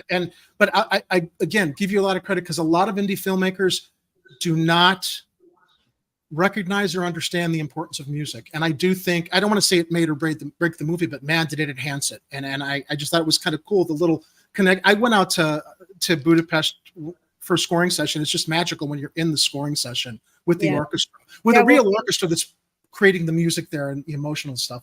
So Brad and I, when we first saw the orchestra, we were in Cannes Film Fest, and we were just watching it over Zoom. And we were like, "This is unreal." Yeah. It was a dream experience. Yeah, it was insane. Yeah. So I'm curious as a filmmaker. Okay, 7 years, the film cost 7 figures. I know financing is not easy. And you mentioned earlier in the interview that you were able to get the script because this was a spec script for all intents and purposes. It was a spec script, meaning to the audience, speculative. You wrote it with the intention of making it. Nobody assigned you or paid you to write the script. And it's really difficult for spec scripts to get off the ground without someone at a major studio. So when you talk about, I'm assuming maybe connections, Katie, your background. So you did a television series for Lifetime Television, I think? Yeah, so me and Brad have both been in the industry a long time. I think I moved out to Los Angeles in 2012. Maybe you moved out there prior, 2009 or something. I worked, I produced and created a television series for Lifetime Movie Network that was about women that were kidnapped. It's so real. A little different. The reason you bring that up is I'm developing, we got to talk off the air, but continue, please. I'm just like, wow. Yeah, so, and I've, worked for PBS. I've, been nominated for an Emmy. I worked in docuseries a lot. I've done independent film. Me and Brad have worked on a lot of like short films and have done a lot of stuff over the years, as Brad has, so we really partnered up on this project because we were both kind of exhausted from work and from, just the hustle. And we wanted to do something that was just fun and true to ourselves. And we're both kind of fun comedic people. And and Brad loves horror. So, well, and also as far as the spec script thing, like, I tell my wife, like, to me, like, I mean, obviously I want to make stuff that's going to keep me gainfully employed, like all of us, doesn't matter what you do for a living. But ultimately, to me, like, I write probably 6-7 scripts a year, something like that. And I want all of them to get made, but I tell my wife, like, once I've written it, I've already lived this story. So like, it's satisfying, it's enjoyable. So like, a lot of people don't want to write spec, but it's like, if hip hop didn't pay, I'd rap for free. It's sort of the same thing. Like, I will write till the day I die. Yeah. I love it. Brad is an amazing storyteller, and it's been great being able to develop this with him because for as long as I've known him as a friend, that's all he's ever wanted to do is to tell stories. And he's so determined to do it. Like, he's just, anytime, it's like, even just working with him early days, like he got me my first job as an actor in a very small independent movie in Chicago. So many years What was the ago. name of it? I'm wondering if I know of it. I don't think we even need to mention that. It's a totally different tone. It's a totally different tone. It's like Wong Kar meets John Woo. Yeah. But for like $6,000. Yeah. It was called The Sad Cafe. I remember that. Yeah, and at the time, it was a really big deal. Like, we've spent so much in this industry doing, like, we were on set, I think one day 16 hours. And like, this is not okay. Like, there's so many things about independent filmmaking or guerrilla filmmaking that we actually really love, so we'll always be like that, that inner kid in ourselves that just likes to play. Yeah. But I don't even know where I was going with that, except to say that Brad's an amazing storyteller. And spec script. Yeah. So what do you think was the hook with this particular spec script to get financiers to say, yeah, this is the spec script we want to invest and help you guys produce? And when did you go into production? After, was it 7 years of writing, or a 7 year window from writing to where we are right now? To answer your question, I think personally, I think it was twofold. I think that the hook, the title, draws people in immediately. Yeah. But secondly, once we decide to reposition it to a wider demographic, you're not just pitching stories to financiers. You're also pitching a way to possibly get their return on investment. Mm-hmm. And so when Katie, like I talked about earlier, wanted to switch to a larger demographic, that increases the likelihood that investors would be interested. And not only did we do that, but one of the things Katie really pushed for is actually qualifying your thought. So we believe that this thing is popular. Oh, great, prove it. And so we did a lot of stuff to actually quantify our artistic beliefs. Yeah. Mm-hmm. I think that's fair to say. I mean, ultimately, like, my brain just it sits in business, right? So when we were doing this, it was, we approached it from a very analytical standpoint. So we did look at a lot of data. We did look at how many sloth products we're selling. We did look at, things that helps people, I think, is very compelling when people see the research and the data that you've done, that like, this isn't just a great idea in a script, but there's a market for this. There's a demographic. There are people who want to see this movie. And so, ultimately we're storytellers, and what data does the most is tell stories, right? So how can you exclude looking at data or any sort of those analytics, because that's a storyteller as well. So that's kind of how. And then also, I think finding the right comparables. So like, though the bones are still just about the same as they were in the original drafts, the change came dramatically with the tone shifted massively. But not only that, but it shifted some other things when we really started to hone into, okay, well, we know this thing is popular now because not only can we just feel it in the zeitgeist, but we also did our research. Yeah. But now it's like, okay, well, also, what other comparables did that really well? And so when we started looking at like, okay, well, let's make sure we have our Hollywood pitch ready, which is it's this meets that with a little bit of this. And we said Mean Girls meets Happy Death Day with a little bit of Gremlins and Chucky. Perfect. That's a perfect analogy for it. And, you know, to your point about broadening your audience, I always say this too. It's like financiers want to make sure they're going to get a return on investment. It's look, a movie or a script can obviously, if you're going to write it, it's got to appeal to you, but you got to think beyond what you like, because ultimately you got to put asses in seats to make your investors their return. And I'm getting the impression I don't know what the evolution was from your original drafts to where it is now, but I can completely see the broad audience that's going to be served, that you're marketing to, that's going to come in and enjoy this movie. Not just teenagers, not just people that love those 80s style magical, you know, kind of horror comedies or kind of fantasy stuff. People that love cuddling animals. I had a friend who was totally into weasels.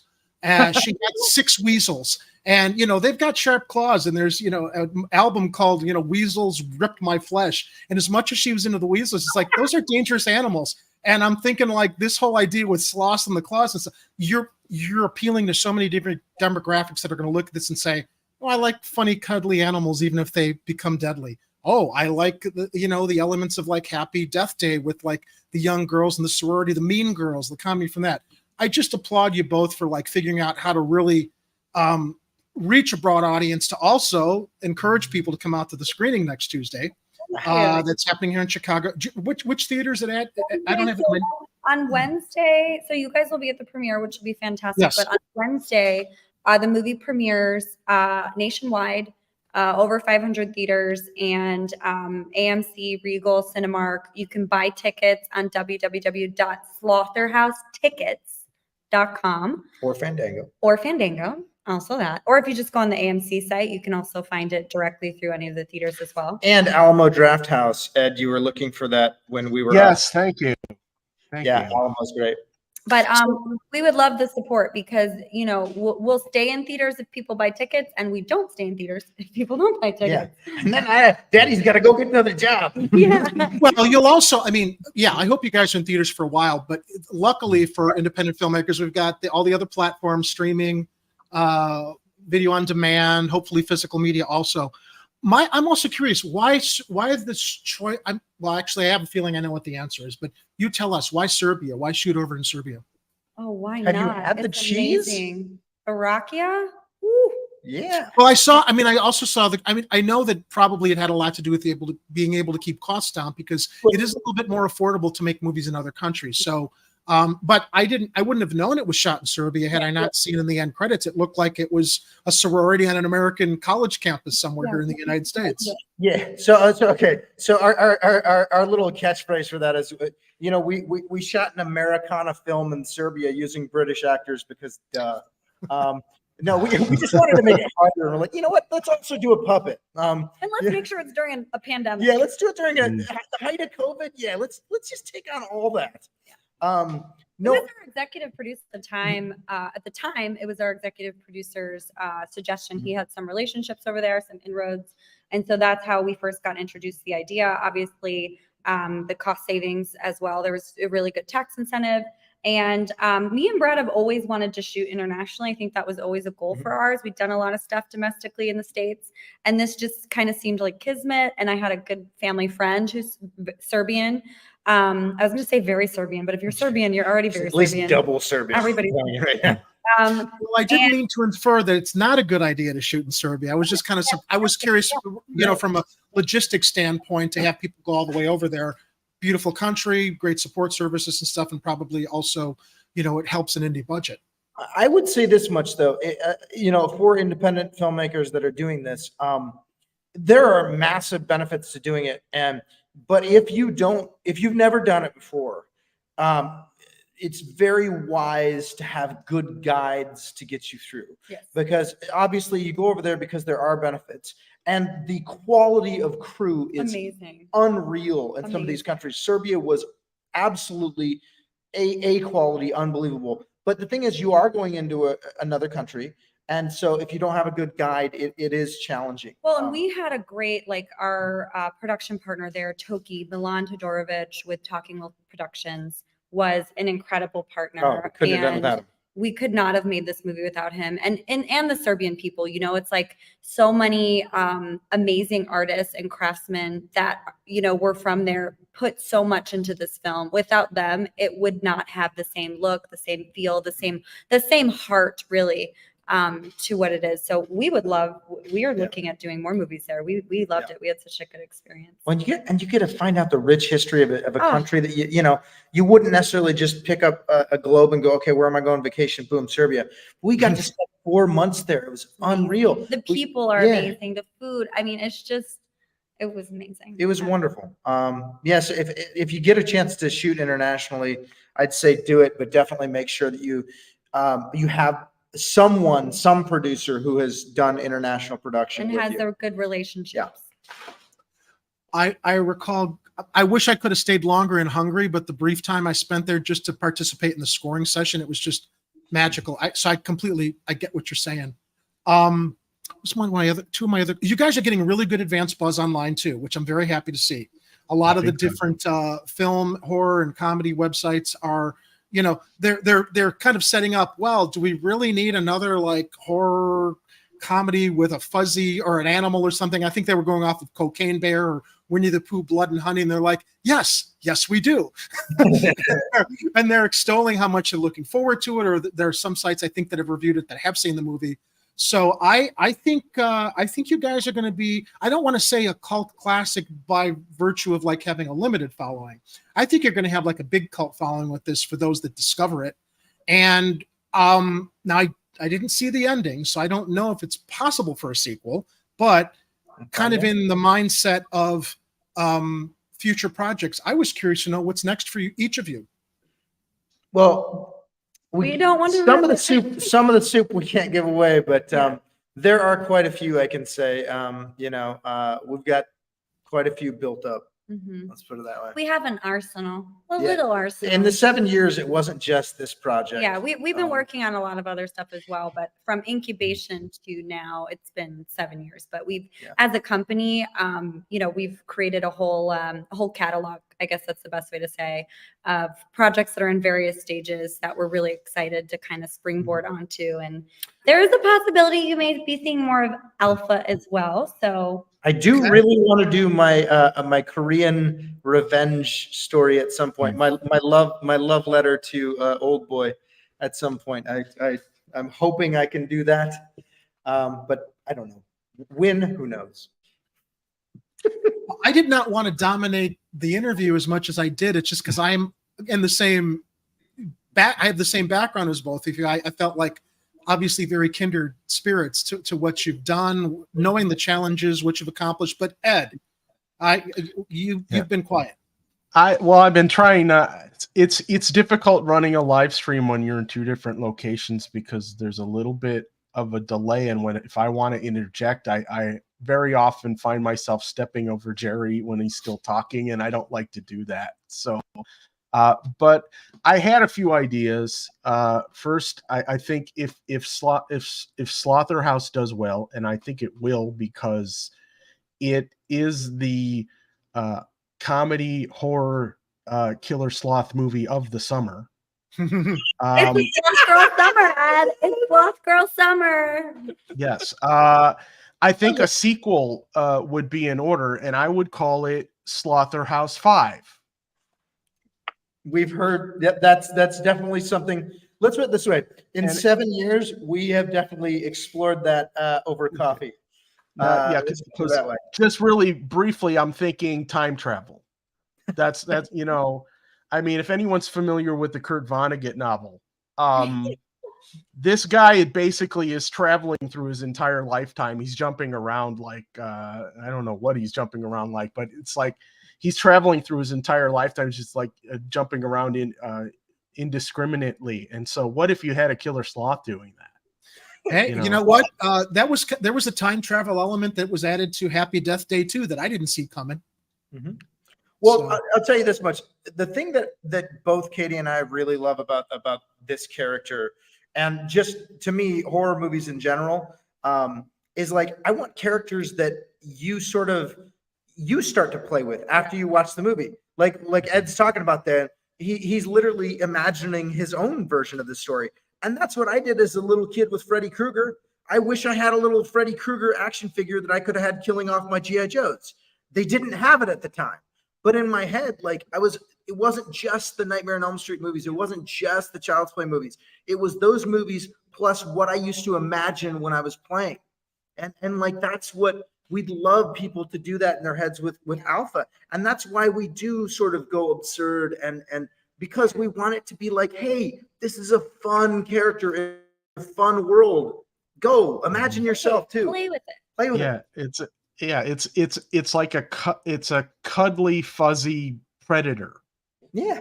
You know, it's And that's like what's fun. There's like unpredictability when something can be Yeah. so cute and also so horrific and can switch between those two with agility. It allows you to play with both sides of like, and we all kind of have different sides to us in that way, right? Where it's like, you know, these like different parts of it. We've all dated that at some point, at least.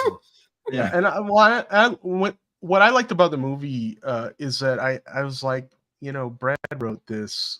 I'm wondering just how silly this thing is gonna get. I like because you have a history, Mr. Fowler.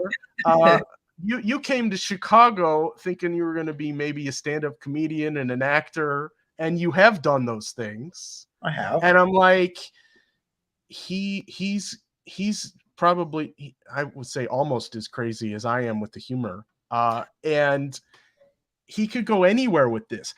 It's like, how much horror are we going to get in this, and how much comedy, and what would the percentage be? And I guess it just depends on what part of the movie you're watching. Because it starts out, it's like you're setting up a lot of you're establishing a lot of stuff at the front end of the movie, and so it's very earnest in the front end. Yeah, it's like it's hard to tell if it's like, okay, is he gonna go weird on this thing, or is it gonna be, you know, it's gonna, you know, but I was pleasantly surprised with how completely off the rails you went. I don't know how everybody's going to feel about that, but I think it's a great popcorn movie, and it's going to be one of those things where suspension of disbelief is going to be your friend. Go to this theater. So. Go to the theater. You know, grab your popcorn. This is absolutely a popcorn movie. Yeah. It's like, grab your popcorn, sit back, enjoy, switch your brain off, and just enjoy the minds of Brad and Katie here. Because everybody out there watching, get your friends next Wednesday or the following weekend and go check this movie. Look, I wouldn't be recommending we've had one other filmmaker on the show a year ago. They did a documentary called Punch 9 for Harold Washington during the height of our mayoral political season here. We went and saw it at the theater just to like bring ourselves up to date on political history as it related to the contemporary election. And I looked at it and I'm like, we got to get this filmmaker on the show and promote this thing because people need to see it. I'm telling everybody out there watching right now, check out Slotherhouse also. It's very funny. Yeah. You'll be very entertained. You'll have a good time. I'm happy to see your success and support getting more people out here to see this film because it's very fun. It's entertaining. It's a good. Yeah, we need a distraction these days with everything else in the world of this type. Well, and thank you so much, Jerry and Ed. Ed, what were you going to say? I just had one more thing because I was like, you know, I was so interested in sloths after seeing this thing. I started doing a little research online, and I was shocked to learn this. And I'm thinking maybe you guys might be learning this from the first time as well. And this comes from. This comes from Yvonne Page Illustrates, and it says, why is it dangerous for sloths to poop? Just like every other living animal, sloths poop. But every time they do, they're literally risking their lives. You see, sloths rarely leave their branches, even giving birth hanging upside down. But they do climb to the ground to defecate. When they get down there, they wiggle around at the base of a tree, doing what looks like a funny little poop dance, but which is really helping them to dig a hole to do their business into. It's weird that they put themselves through all this, since it not only wastes tons of their precious energy, something sloths don't have a lot of to start with, but it also puts them in a very vulnerable position for attack from predators. When they're up in trees, they're much more camouflaged than down on the ground. Plus, they can hold onto branches with their super strong hands and arms, making it very difficult for attackers to pry them free. But down on the ground, all bets are off, and it's not like they can quickly scamper to safety. Sloths are incredibly slow. Therefore, pooping is literally the most dangerous thing that they can do. Luckily, sloths have very slow digestive systems, so they only need to poop/put their lives in mortal danger about once a week. And when Once they a do, they week? can expel up to a third of their body weight. Too bad it doesn't work like that for us humans. I know some dieters that would love that. I'm Yvonne Page Illustrates, and on this channel, I research the answers to life's most burning questions and then share what I learn with you. That's brilliant. I'm aware of all of that. I did not see that video, so that is hilarious. Again, yeah. So again, that came from Yvonne Page Illustrates. You can find her channel on YouTube. But yeah, I mean, once a week they're pooping, and they are super slow, and they have to hit the ground and hope that predators don't attack them while they're trying to do it. That they wouldn't just do it in the tree and let it fall. Maybe some of them do, but or maybe they want to use the soft ground since they don't have the tissue paper up in the tree to finish up. Oh, I just like the dance. Yeah, it could also be that they eat bats also, which is why their bites can be infectious.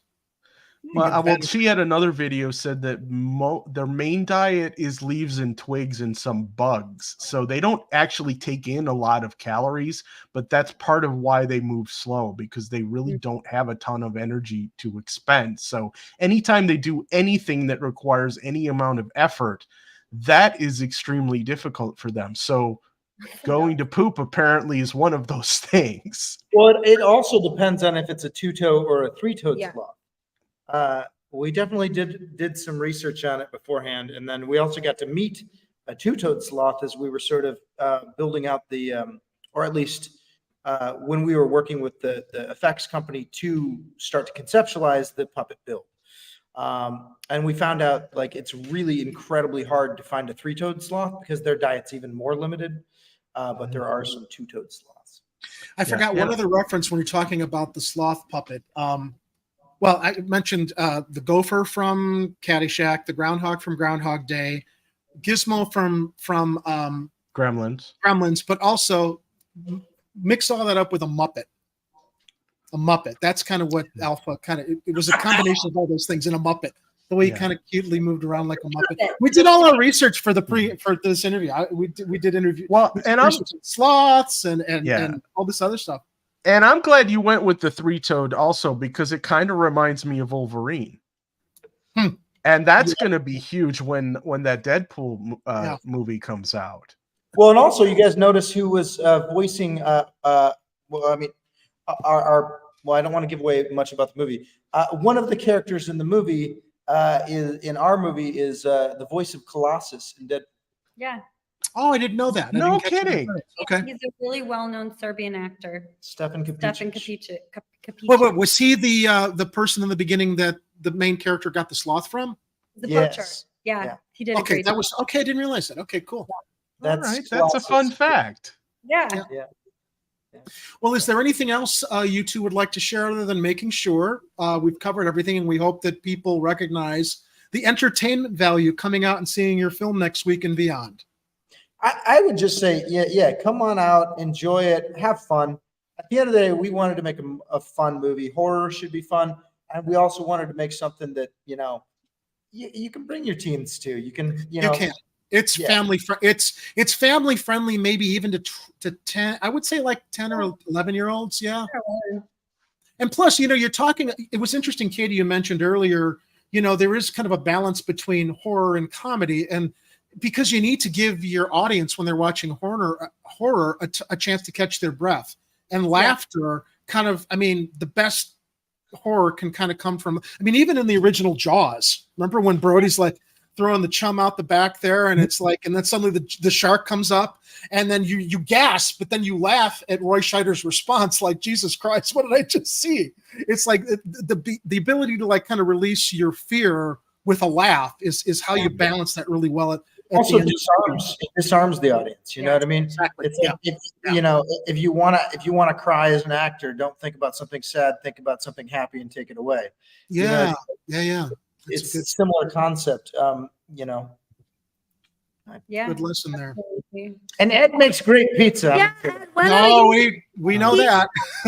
Yeah, I didn't realize. I actually experienced the pizza, and nothing has ever been the same for me since when I'm eating pizza. Yeah. That's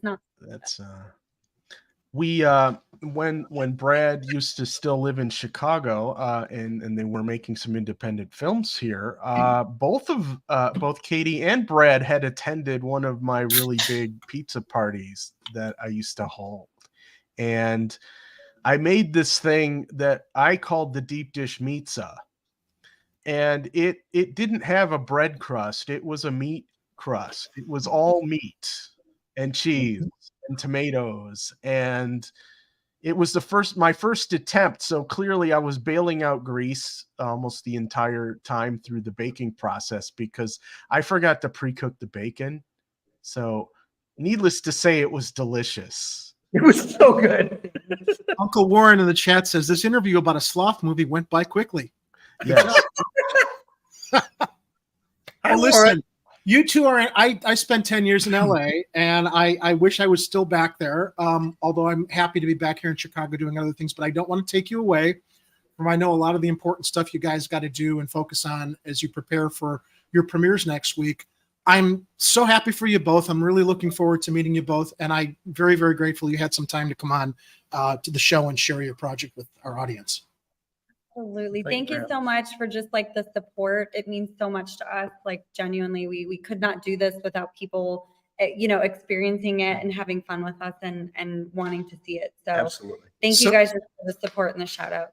And plus, as a fellow Columbia College alum, Katie, and former Lifetime television movie supplier, I just like, wow, we have a lot in common. So I'm happy to see. We got an offline. We got to get like a coffee or something. Yeah, definitely. That would be fun. I'd love to with both of you. But I'm really just happy for both of you. And the little degrees of separation are kind of cool because when you see others who have been in the same market or the same ecosystem as you doing well, I'm very happy for you both. So I appreciate we it. will see you next Tuesday, I believe. Tuesday night.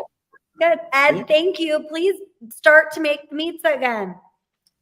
We got to have another party, but you guys got to be in Chicago for it. Dude, cook and bring one that they can take with them after the.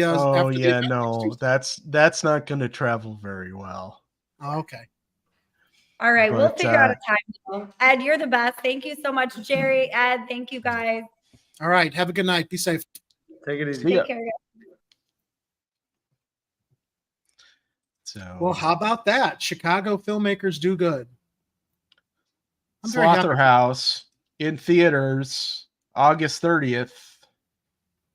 Let's go to what is it? Slotherhousetickets.com. Yeah. To find out where it's playing near you. And let me see if I got it on my end. If it'll run. Well, I can add it. It should play smoothly. Maybe now that we don't have another camera connected. Let me bring it up and play it. See if it runs properly. There we go. Now remember, the trailer's a little bit scarier than the movie. Don't think it's like all really, really serious. It's a lot of fun. So cute. What is that? That's a sloth. If you're interested, I could sell you that one. They're really that slow? Maybe they just tricked us all. In the jungle, she's a beta. But out here, she's an alpha. Alpha? It is a wild animal. You don't even know what it eats. Alpha?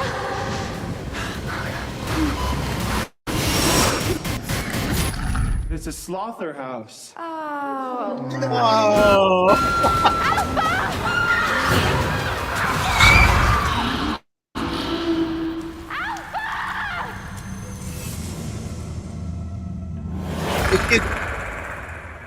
It gives a good flavor of the horror, but it's Yeah. punctuated with a lot of good comedy and a lot of good laughs too. So, I wouldn't even say it's that.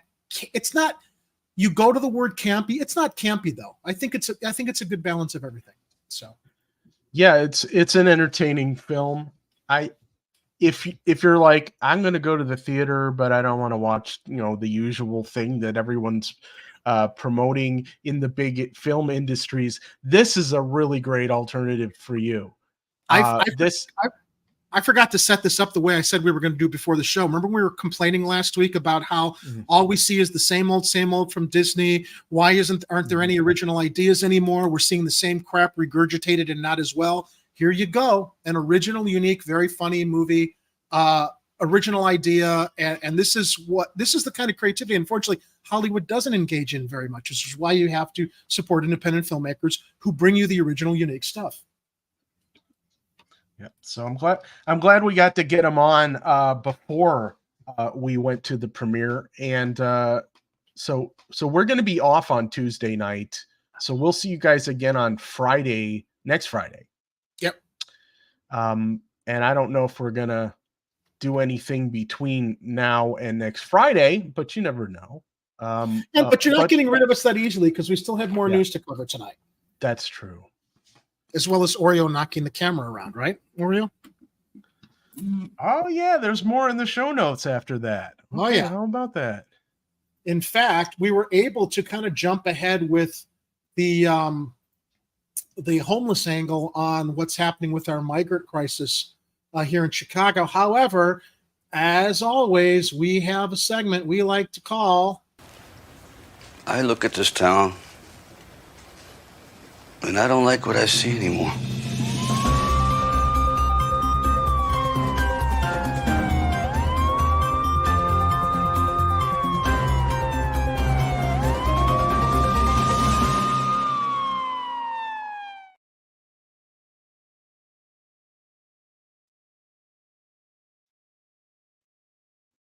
Hold on, you're muted. Up on that end. I was just realizing how it relates to our first story, the migrants being sent back to the police stations where there were allegations some were sexually assaulted. Well, for everybody saying, oh, no, you're being too hard on the cops. That doesn't happen. You just hate cops, blah, blah, blah. Well, August 24th, written by the People's Fabric. Alleged CPD child predator was assigned to high schools. Officer charged with sexual abuse of minors worked as substitute school resource officer at 2 far northwest side schools. It happens, everybody. That's why you can't dismiss these allegations that came out with these migrants at those police stations where they're now being sent back to. Go figure. Yeah, because you're always going to get the response from the Fraternal Order of Police that says, if you ain't got proof, they didn't do it. It didn't happen. Couldn't have happened. Yep. Well, as shared by People's Fabric, a Chicago police officer currently facing charges of aggravated sexual assault, sexual abuse of minors, and filming his abuse of children was previously assigned as a substitute school resource officer at 2 high schools on the city's far northwest side, People's Fabric has learned. Let's scroll. There we go. According to Chicago Police Department attendance records, David De Leon, 30, served as a substitute SRO on both of Taft High School's campuses and at Foreman College and Career Academy during the 2018, 2019, and 2019 to 2020 school years. De Leon, a Dunning resident, was assigned to the 16th Police District. He was arrested in March after he was accused of hitting and sexually abusing a 17-year-old boy in a parking garage at Harlem Irving Plaza. Last week, prosecutors filed new felony charges against De Leon based on video evidence revealed in a search of his phone. According to the Chicago Tribune, investigators discovered that De Leon's internet history included searches for, quote, drugs that make you fall asleep and heroin drugs. 2 of the 3 newly identified victims are minors who De Leon met on the job. A 14-year-old boy first met De Leon after going to the police station to report a battery at his school. Later that night, De Leon sent the child a Snapchat request, met for dinner, and brought the boy back to De Leon's residence. The boy slept on the couch and went home in the morning unaware of De Leon's alleged abuse. De Leon also met a 13-year-old boy on the job after one of the boy's parents was arrested. Prosecutors allege after several dinners together, the boy also slept on De Leon's couch. In both instances, prosecutors say once the boys were asleep, De Leon made videos of himself pulling down his pants and fondling them. Records show De Leon spent a total of 11 days on school campuses as a substitute. He was looking for his victims as a substitute SRO in 2019, including 7 at Taft and 4 at Foreman. Chicago police did not respond to questions about whether De Leon had volunteered for substitute SRO assignments. Changes in the number of SROs at Chicago Public Schools for the 2023-24 school year. Oh, they have a chart here. In 2020, following the murder of George Floyd by Minneapolis police, groups of students organized to demand the city cut the Chicago police budget and remove police officers from schools. Wasn't a bad idea, was it? The Chicago Board of Education punted the question of whether to continue to allow police officers in schools to individual local school councils. Look, when I was in high school, they had security guards. They didn't actually have like police off the streets. You have school security. That's what you need. After annual votes since 2020, the number of Chicago Public Schools SROs has diminished from 72 to 41. The local school councils at both Taft and Foreman have repeatedly voted to retain police officers within their schools with 2 separate campuses. Taft has more on-duty police on site than any other school in the city. Taft's principal and spokesperson for Chicago Public Schools declined to answer our questions about De Leon's time as an SRO, including whether investigators have contacted them regarding De Leon's time in the schools or if they ever received any reports regarding De Leon. Instead, CPS spokespersons directed any questions to the Chicago Police Department, who still claims nothing happened at the police station where the allegations were of assaults against migrants, and sent a link to a 2020 press release announcing changes to SRO qualifications and training requirements. They punted. It's unclear if any of the recent changes would have prevented De Leon from serving as a substitute SRO prior to his arrest. Chicago Public Schools and the Chicago Police Department have refused to identify SROs in past public records requests, making it difficult for the public to verify whether all SROs actually meet eligibility requirements. The judge on De Leon's case denied bail, meaning he will remain in custody at Cook County Jail as he awaits trial. And you know, Ed, I've heard in the past that inmates in jails usually don't take kindly to pedophiles and child molesters. So maybe he'll get some justice ahead of time. Who knows? But I in seeing some people on social media continuing to like laugh at the possibility that something happened at the police stations with the migrants, I had this handy link to post in those threads and say, yeah, keep riding CPD dick, guys. Because it happens. And you can't ignore or act like everybody's... Why would somebody make it up when we're already seeing all these other bad stories out there? You don't have to make stuff up. We're seeing it happen in other circumstances and instances. So, I mean, that's just like, wow. Do you understand why now people are like, well, yeah, maybe something really did happen in those other circumstances? Now, everybody needs to be held accountable. Speaking of police, I don't know if Mayor Brandon Johnson knew about this scandal in the new top cop he wants to appoint. If he didn't, he should have. But Southside Weekly reports Larry Snelling was implicated in a 1997 corruption scheme. The mayor's pick to lead CPD allegedly was one of 4 officers who threatened to frame a man if he didn't get them a gun. There's the picture of the 4 men. In 1997, Larry Snelling was implicated as one of several officers who coerced a man into bringing them a gun by threatening they'd plant drugs on him if he didn't cooperate. According to records obtained by the Weekly, a sting operation conducted by Internal Affairs as a result of a complaint the man filed snared 3 officers close to Snelling, including his partner at the time in the scheme. Snelling is Mayor Brandon Johnson's pick to be the Chicago Police Department's next superintendent.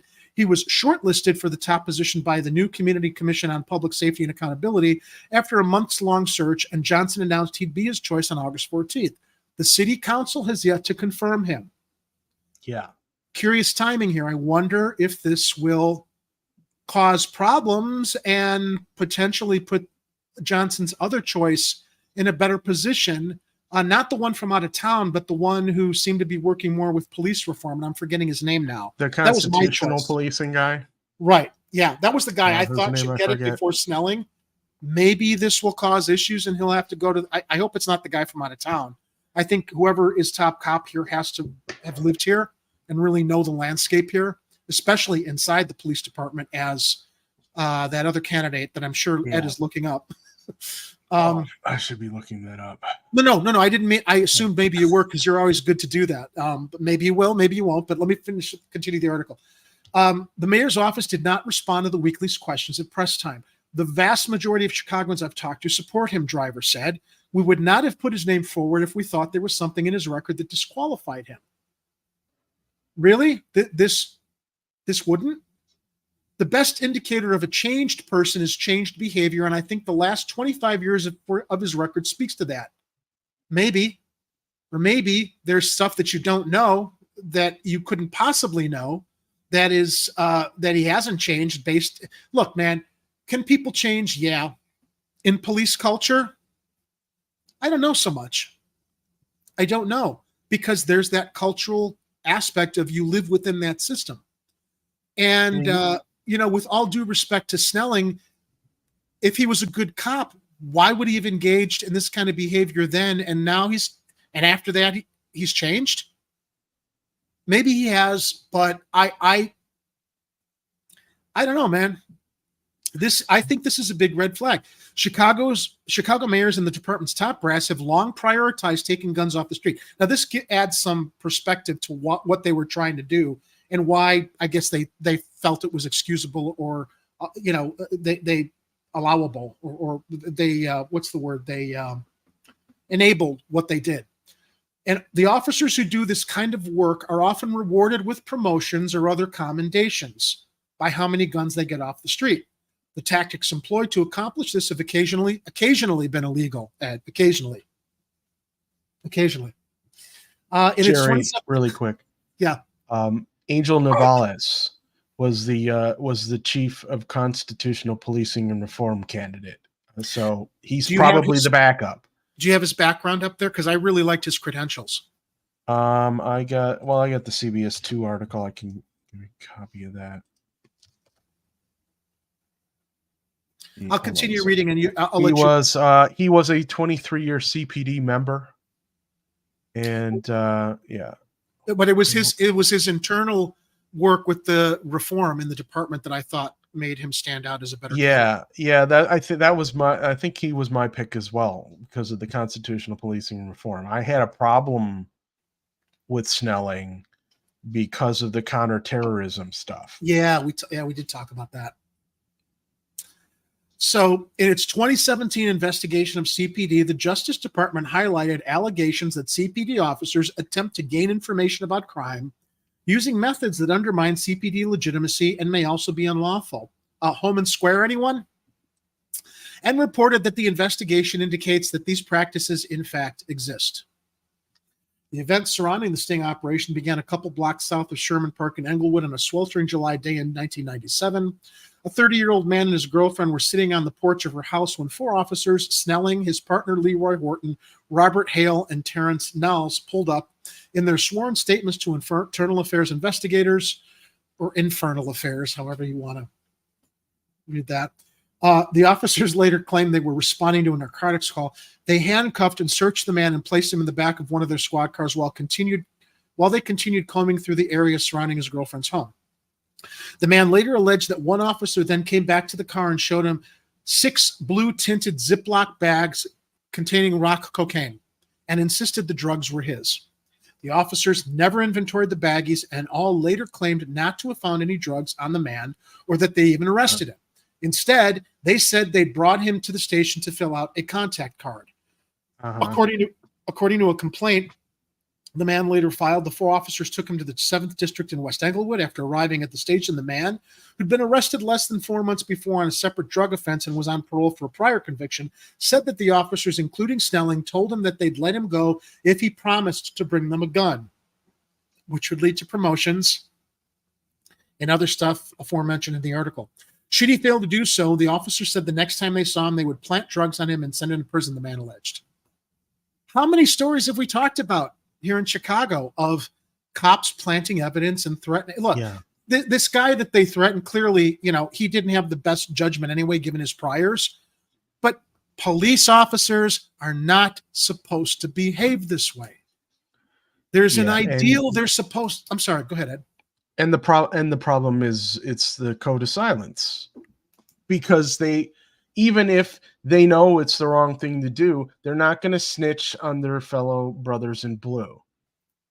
And there needs to be some kind of reform here, and it's not going to happen, I don't think, if you're working with a guy who has this in his history. And again, look, I'm guessing they knew about this. They vetted all these guys. Remember when who was it previously? Oh, the last police superintendent that Lori Lightfoot appointed. He had a history of horrible situations when he was serving in Texas that the city council did not know about when they approved him. That came out later. But you got to know that Lightfoot and everybody else that we're looking at that they thoroughly vet these people. So I'm a little surprised and disappointed that Brandon how Johnson thoroughly. I mean, if the South Side Weekly is able to come up with this, yeah. Well, that's what I'm saying. They must have known, but they just decided to look past it because the South Side Weekly got to the bottom of things, and now it's a black eye on how did you get. Didn't you guys know this? And if you didn't, shouldn't you have Mayor Johnson in your administration? Because this does not bode well. This is business as usual as far as this cop did this in the past.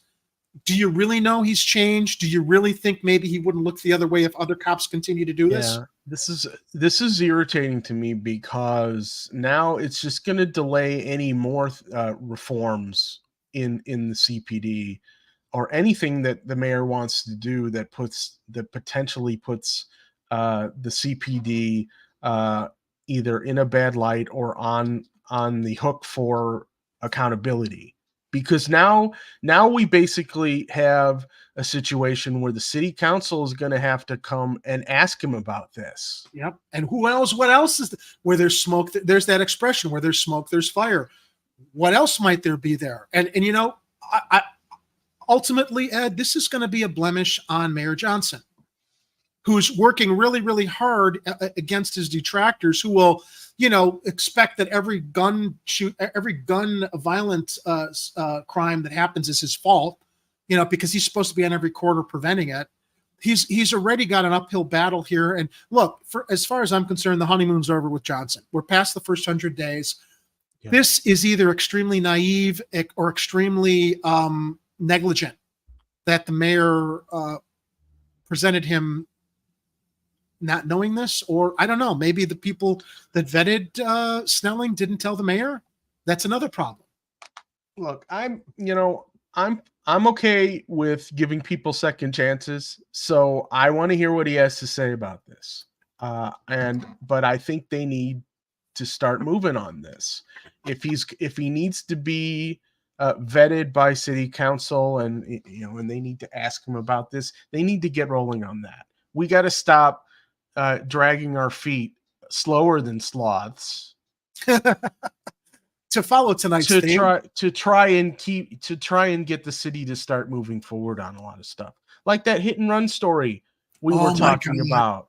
They're not. It's like my suspicion was that the mayor's not putting any pressure on CPD to actually follow through with investigating and complete this investigation because he's waiting for his chief to get appointed.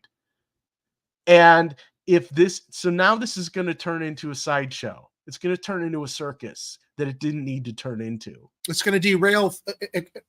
It's going to derail a process that is way overdue. We need to get the new top cop in there. Now, going back to Southside Weekly, when the officer said they would plant drugs on him and send him to prison, the man alleged, quote unquote, "Don't fuck me over," the man alleged Hale told him, or he'd have his black ass back in the penitentiary.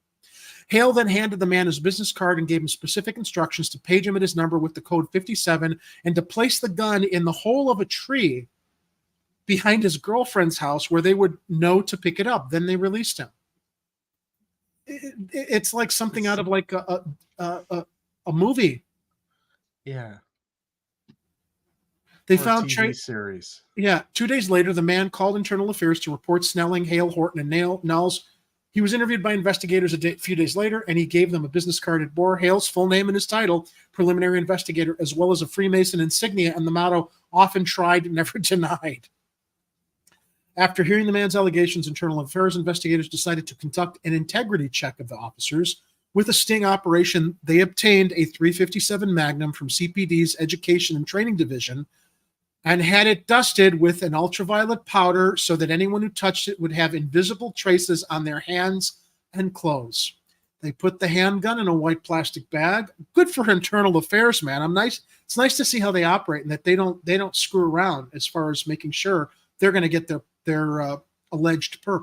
They put the handgun in a white plastic bag along with 10 small Ziploc bags containing a rocky white substance made to look like crack.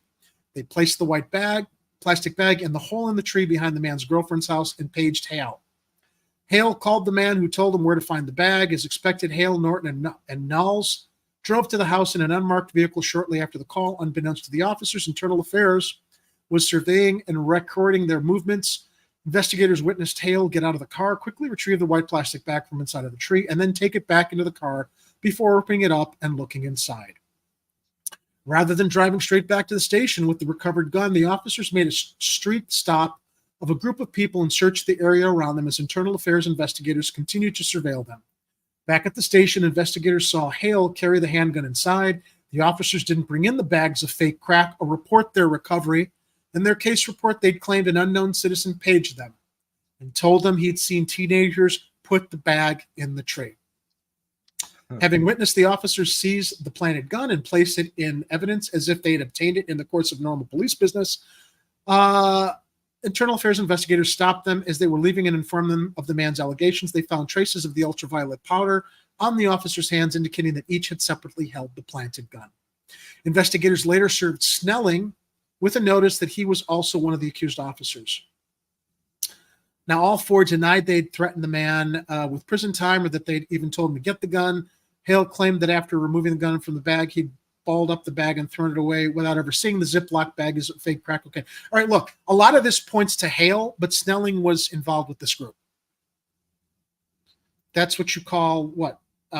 Fruit of the poison tree. So Internal Affairs found the allegations against Hale, Horton, and Knowles sustained, and they all served short suspensions of no more than 5 days. Snelling, who was formally accused of having threatened to plant drugs on the complainant if he did not get him a gun before releasing the man without charges, denied the allegations. Investigators subsequently found the complaint against him not sustained, meaning there wasn't enough evidence to prove or disprove the allegations. CPD's press office did not respond to the Weekly's request for comment.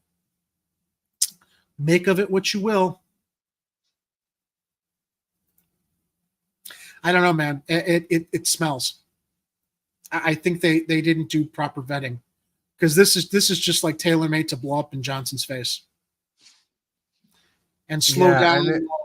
It sounds like these guys all got slaps on the wrist. Yeah. Yeah. This is such a crock of shit.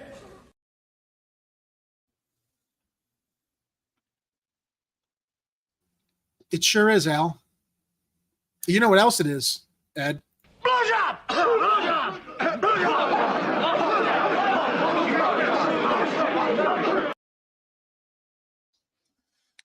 Yeah, it is.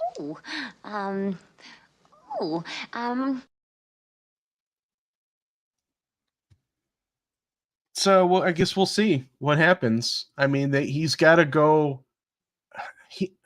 They have to have him before city council, right? Yeah. Yep. So they're going to ask him about this. Yeah. They have to ask him about it. They've got to. Speaking of popcorn movies, grab your popcorn for this one. It's going to be an interesting session of city council. Yeah, that will. We'll have to watch that and give a play-by-play. All right. So moving into our next story. a lot of, pearl clutching and hand wringing over this one on social media. Is there a video with it? It's from ABC7. It looks like there might be. That helps us. Let's run the video and share what's going on, bring people up to speed here. I will if I can. Okay. I hate the embedded videos because they hate me.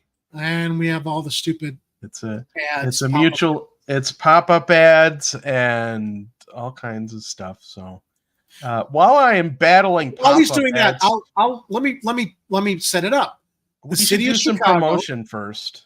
All right, you want to do a promotion? All right, while I'm setting up this stuff and before Jerry gets to the setup, I'd like to thank everybody for tuning in and watching Chicago Corner. If you'd like to be a supporter, head over to patreon.com/Chicago Corner. You could be a monthly supporter to this program where you will be greatly improving our lives by making it possible for us to afford to keep doing this. Although I have to thank our existing Patreons, we finally have more than $100 in the bank, and it's not being depleted on bank fees and stuff. So thank you, everybody who's a Patreon supporter. Thank everybody who tipped us. We finally have some reserves in our little Chicago Corner bank account. We really do appreciate that. All right, I got an ad rolling, but I think we might have an actual video here. All right. So I'll set this up. If you haven't heard, the city of Chicago files suit against. If you haven't heard, the city of Chicago is filing suit against automakers Kia and Hyundai. While you get the video up, I'll read from the city of Chicago's formal statement, Ed.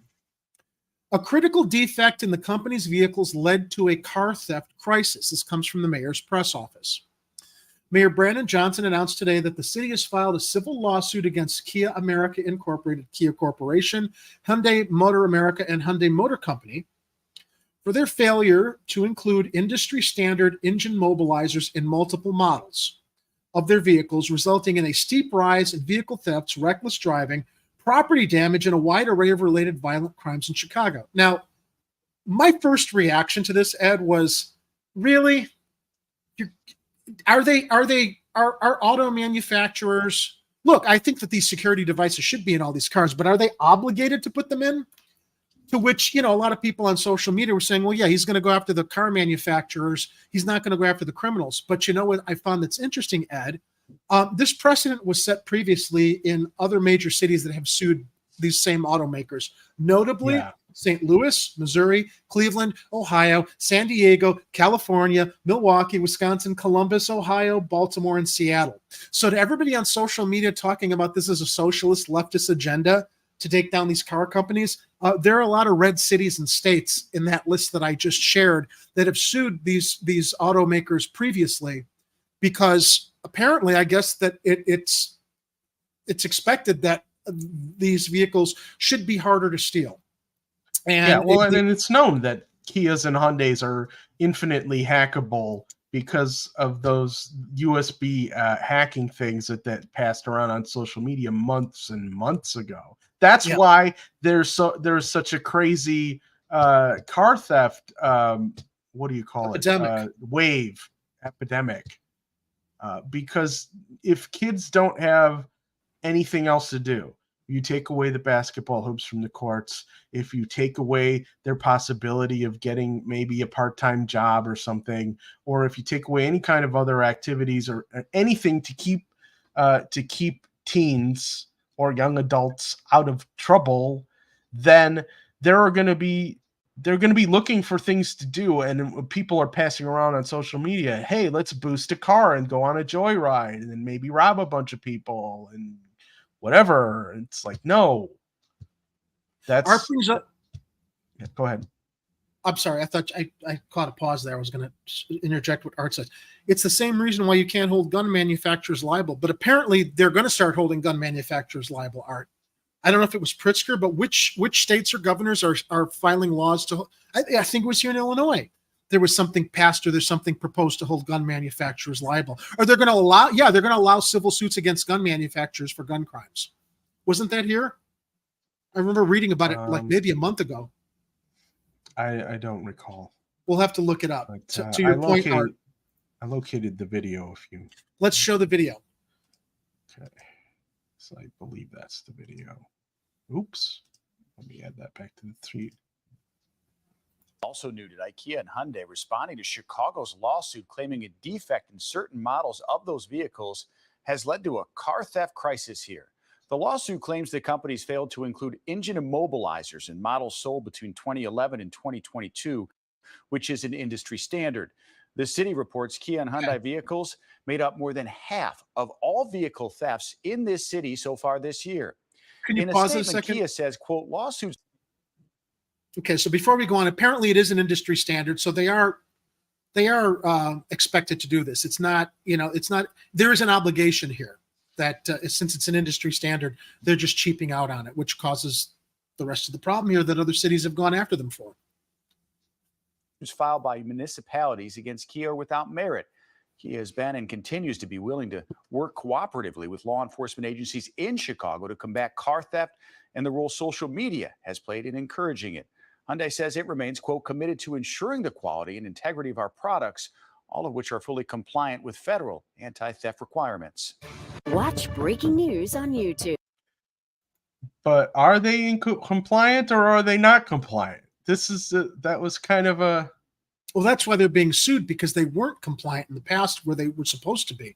But of course, Kia and Hyundai are going to punt it and say, well, no, we weren't really. We're going to work with you to solve this. But, look, if others, and I'm going to get up the article here. So here, okay, so here's the precedent, Ed, and I'll share let me share the link in case you don't have it quickly in the private chat. I'll start reading from it. Hang on a second. Okay, so here's the precedent. And this is from 2023, May 19th. So for everybody who's saying, oh, Brandon Johnson's just, going after the companies instead of, going after the criminals. Look, cops are still going after criminals. In 2023, Hyundai and Kia agree to a $200 million settlement with customers over car thefts. No, Oreo. Come on. So this has come up before. And will you please, come on, give me a second, everybody. We have to have a little moment here. I'm going to put you over here. Okay. So in 2023, it was reported the settlement covers about 9 million U.S. owners and includes up to 145 million for out-of-pocket losses for consumers who had cars stolen. Hyundai Motor and Kia Corp agreed to a consumer class action. Chicago's just late to the party is what it is. Unless maybe they saw there's an extra revenue stream to pursue here, Ed. I don't know. Maybe. Well, anytime they see an opportunity to sue a manufacturer and actually get paid, it helps because for some reason beyond understanding, they're incapable of digging into the TIF funds to pay for things. And this previous lawsuit obviously established the precedent by which they can move forward on. Hyundai in February, Hyundai and Kia agreed to the consumer class action lawsuit settlement worth $200 million. In February of 2023, the Korean automaker said they would offer software upgrades to 8.3 million U.S. vehicles without anti-theft immobilizers to help curb increasing car thefts using a method popularized on TikTok and other social media channels. The settlement covers about 9 million U.S. owners and includes up to 145 million for out-of-pocket losses for consumers who had cars stolen, lawyers for the owners said. Hyundai and Kia said they will compensate owners who incurred theft-related vehicle losses or damage in addition to reimbursement for insurance deductibles, increased insurance premiums, and other theft-related losses. For customers whose vehicles cannot accommodate the security software upgrades, the Korean automakers will provide up to $300 for the purchase of steering wheel locks and other theft deterrence or prevention devices. Steering wheel locks. Yeah, those are so 1990s. The settlement will, 1980s. The settlement will provide benefits as soon as possible to those who have suffered out-of-pocket losses, said Steve Berman, a lawyer representing owners. TikTok videos showing how to steal cars without push-button ignitions and immobilizing anti-theft devices had led to at least 14 reported crashes and 8 fatalities in the United States, regulators said in February. So, again, look, is there an opportunity for the city to cash in on this? Yeah, sure, maybe. But stop using it as like another, oh, we're going to go after Brandon Johnson. He's only looking at this, and he's ignoring, the actual criminals committing crimes. No, he's not. That's not what this is.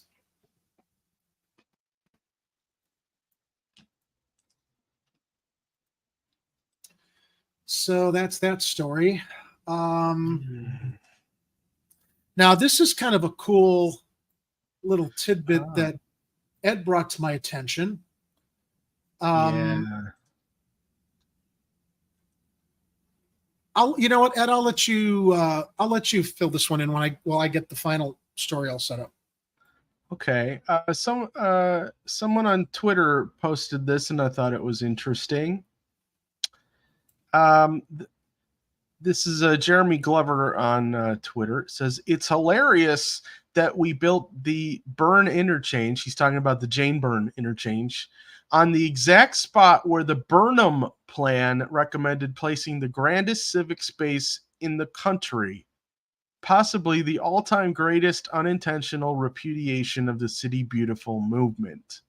And I'm going to hit play on this because first this is the original plan. Yeah, and when you see the renderings of what the area could have looked like based on Burnham's ideas, it's actually kind of heartbreaking. No, so it's very heartbreaking. Yeah, so you can see where like the interchange is right there in the middle there, where the red lines intersect, right? And that was supposed to be some grand building that was supposed to be like the center of the city or whatever. Well, go to the next link, and there are actual illustrations of what. With the intersections going in all these different directions. It's beautiful. Yeah. Let me get to the next one here. Nope, that's a Trump mugshot. Hold on. I'm in the wrong place. I think it's the second link under that. Oh, okay. I see what I did. Yeah. Stand by. There we go. He says, don't get me wrong, the City Beautiful movement was paternalistic, classist, and just as destructive as the urban renewal that followed it half a century later. But it was a lot prettier. Look at that. Click through those photos there. I think there may be more than these 3. are drawings of the proposed civic center in the 1909 Burnham Plan of Chicago. Wow. Yeah. It's like now now the all we got now is some shiny bean. We don't have something like this. Click to the next. Yeah, look at. I love old architecture. Yeah, that would have been really cool. Yeah. But we got the Jane Burn interchange. So, and how many years did that take to complete? Longer than it took for us to finish World War II. With probably the same qualified, same engineers, with the same engineers qualified in peacetime that would have been able to handle things faster during wartime. Anyway, so yeah, a glimpse of what was lost, what was never manifested. So, can you bring up the link to the shit libs response to the look? I'm glad Trump got his mugshot taken, but I think the Democrats just gave Trump the 2024 presidency back. I'm not 2020. Yeah, 2024 election back. Yeah. Let's go to that link of all the shit libs responding to the release of Donald Trump's mugshot. This one? Yeah. From the Lincoln Project. Yeah, By the way, they're absolute plants and tools themselves, but just whatever they're posting here. Should I play this? Yeah, play it. Okay.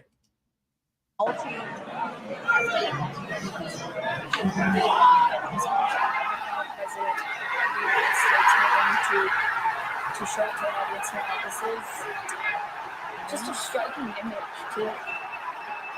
Did you hear that? She's like, just a striking image too.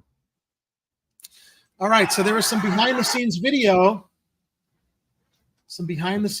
Taken of the booking. You ready to see it?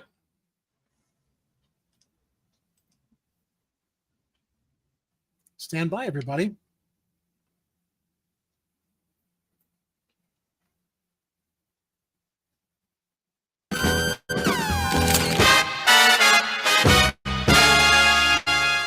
Fuck around and find out. Did that play smoothly, or should I'll run it again? No, that did not play smoothly. Let's try it again. Smile for the camera.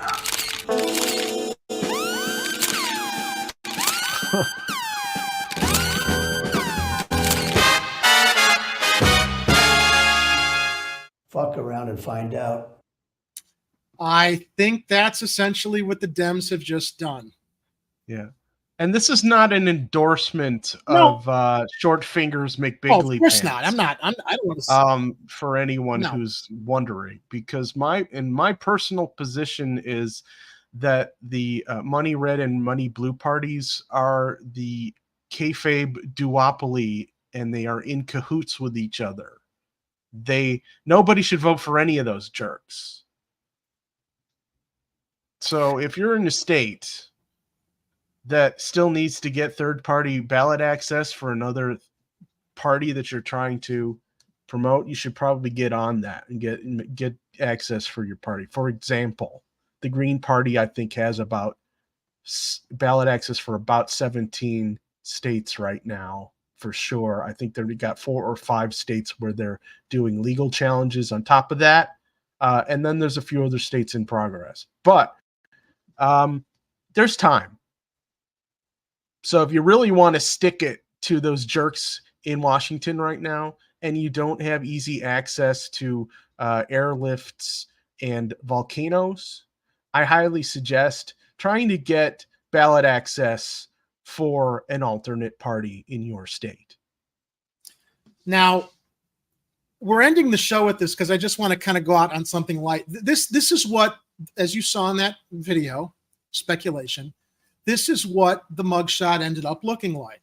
However, there was a lot of speculation before the official mugshot was released and a lot of social media shenanigans afterwards. This is the official mugshot. Now, somebody put this on Twitter speculating, and it's actually not that far off from what the actual mugshot ended up looking like, right? But that a lot of people posted this and thought that was the official mugshot. It wasn't. No. Someone posted this one, to which I shared on social media. Was I asleep, or did I miss when Donald Trump had an old woman's vulva implanted into his neck? He's definitely got something going on in the neck region, like turkey related. Very, very, yeah, or old woman's turkey neck genitalia. Now, there were also, not to be beaten with that, we got this out there. Oh God. Donald the Hutt. Donald the Hutt, yes. Then, poor Don Jr. He's reading a book. The night Dad went to jail. Wow. Now, this I look. I love my Ghostbusters, right? Yeah. We need Jackie Wilson's Higher and Higher and a mobile Statue of Liberty immediately. It's the same quality of glower. Vigo the Carpathian from Ghostbusters 2. Right? I mean, did he study that portrait closely before yes. He's going to turn that into a painting, right? I had suggested that he's going to make his next 100 million selling mugs. Dude, he already sent this out in a fundraising call to action. Why does a billionaire need to fundraise to run for president? Is what I'm wondering. All right, so we got. He doesn't, but he's any opportunity to make money, he's just going to do it. Oh, so it's the most glorious mugshot mug. So who get my mug on a mugshot on a mug. Who wore it better, Donald Trump or the Grinch? The Grinch. Who wore it better, Donald Trump or I am the leprechaun? Looks like Lori Lightfoot's former what's the word manifestation. All right, so this was my absolute favorite, though. As we saw all of his associates also being trotted in for their mugshots, dude, brilliance, absolute brilliance. Every Trump's cast of, yeah. You got the Joker, and you got. I love the fact that Giuliani is the Penguin. You've got who else is in here? Wow, isn't this great? I told you, social media shenanigans. That's a big time rogues gallery there. No, it's not a big time rogues gallery, Ed. It's bigly. It's a bigly rogues gallery. I wish I had dummy Trump over. It's bigly. It's bigly, more biglier than my little sausage fingers. Isn't that great? Got the ventriloquist stuff. All right, so moving on. There's a lot of great stuff from social media. Now, of course, this is another funny one. That's how a lot of people thought it would look.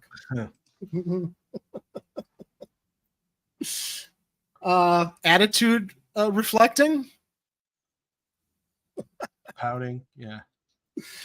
This was really, I think, insightful. Really well presented. Let me go in a little bit here. It's red steel. It's not blue steel. It's red steel. It's the Kubrick stare. Steel. Yes, the Kubrick. Oh, yeah, that could be. The Kubrick stare is one of Stanley Kubrick's most recognizable directorial techniques, a method of shot composition where a character stares at the camera with a forward tilt to convey to the audience that the character in question is at the peak of their derangement.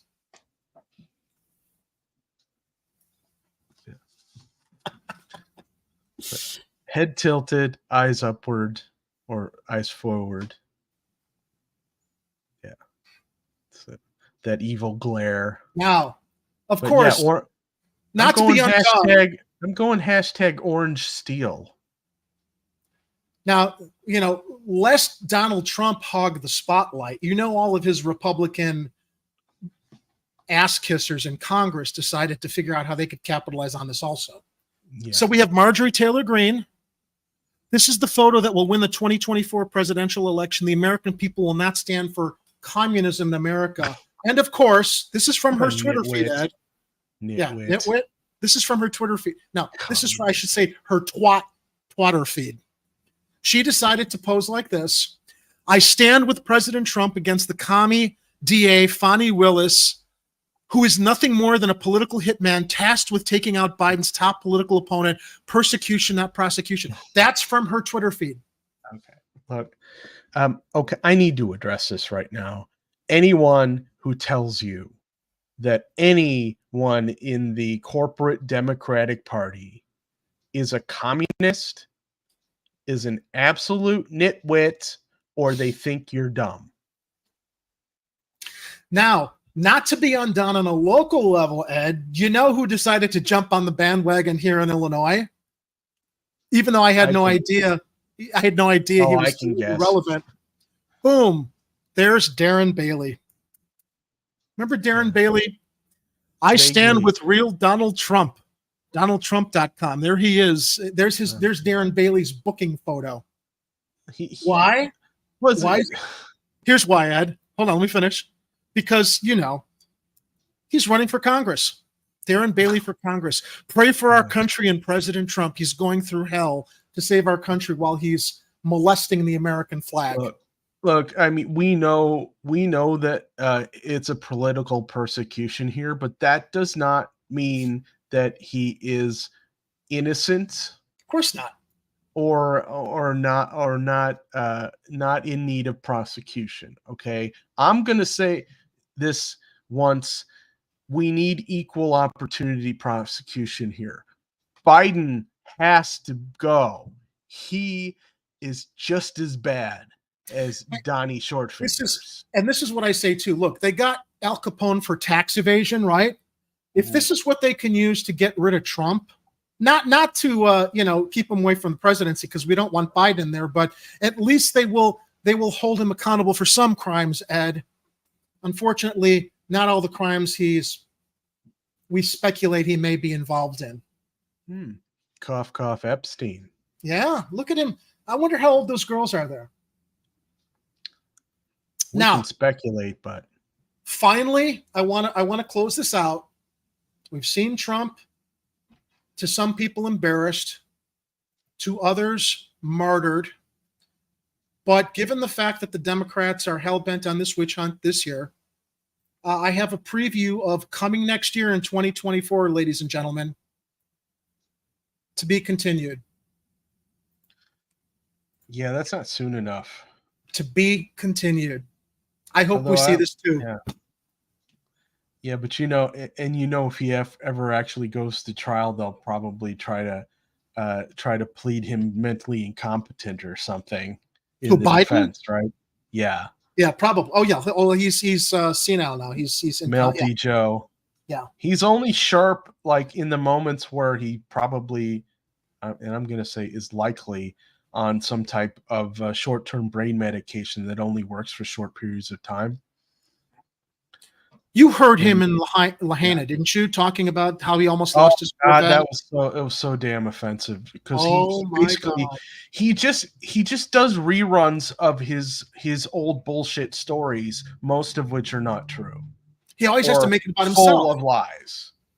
There were men, women, and children incinerated there. Incinerated. They can't even identify bodies. And he had to make it about the imaginary house fire he had when he almost lost his cat and his Corvette, and the fire department calling him to come home. It's all about him. Classic narcissist. Everything is about him, and the fact that he had no presence of mind. You know what, Ed? I can't even say, is it his presence of mind? Doesn't he have that press secretary there, Raggedy Ann, to tell him, Mr. President, this is how you should probably address, the situation.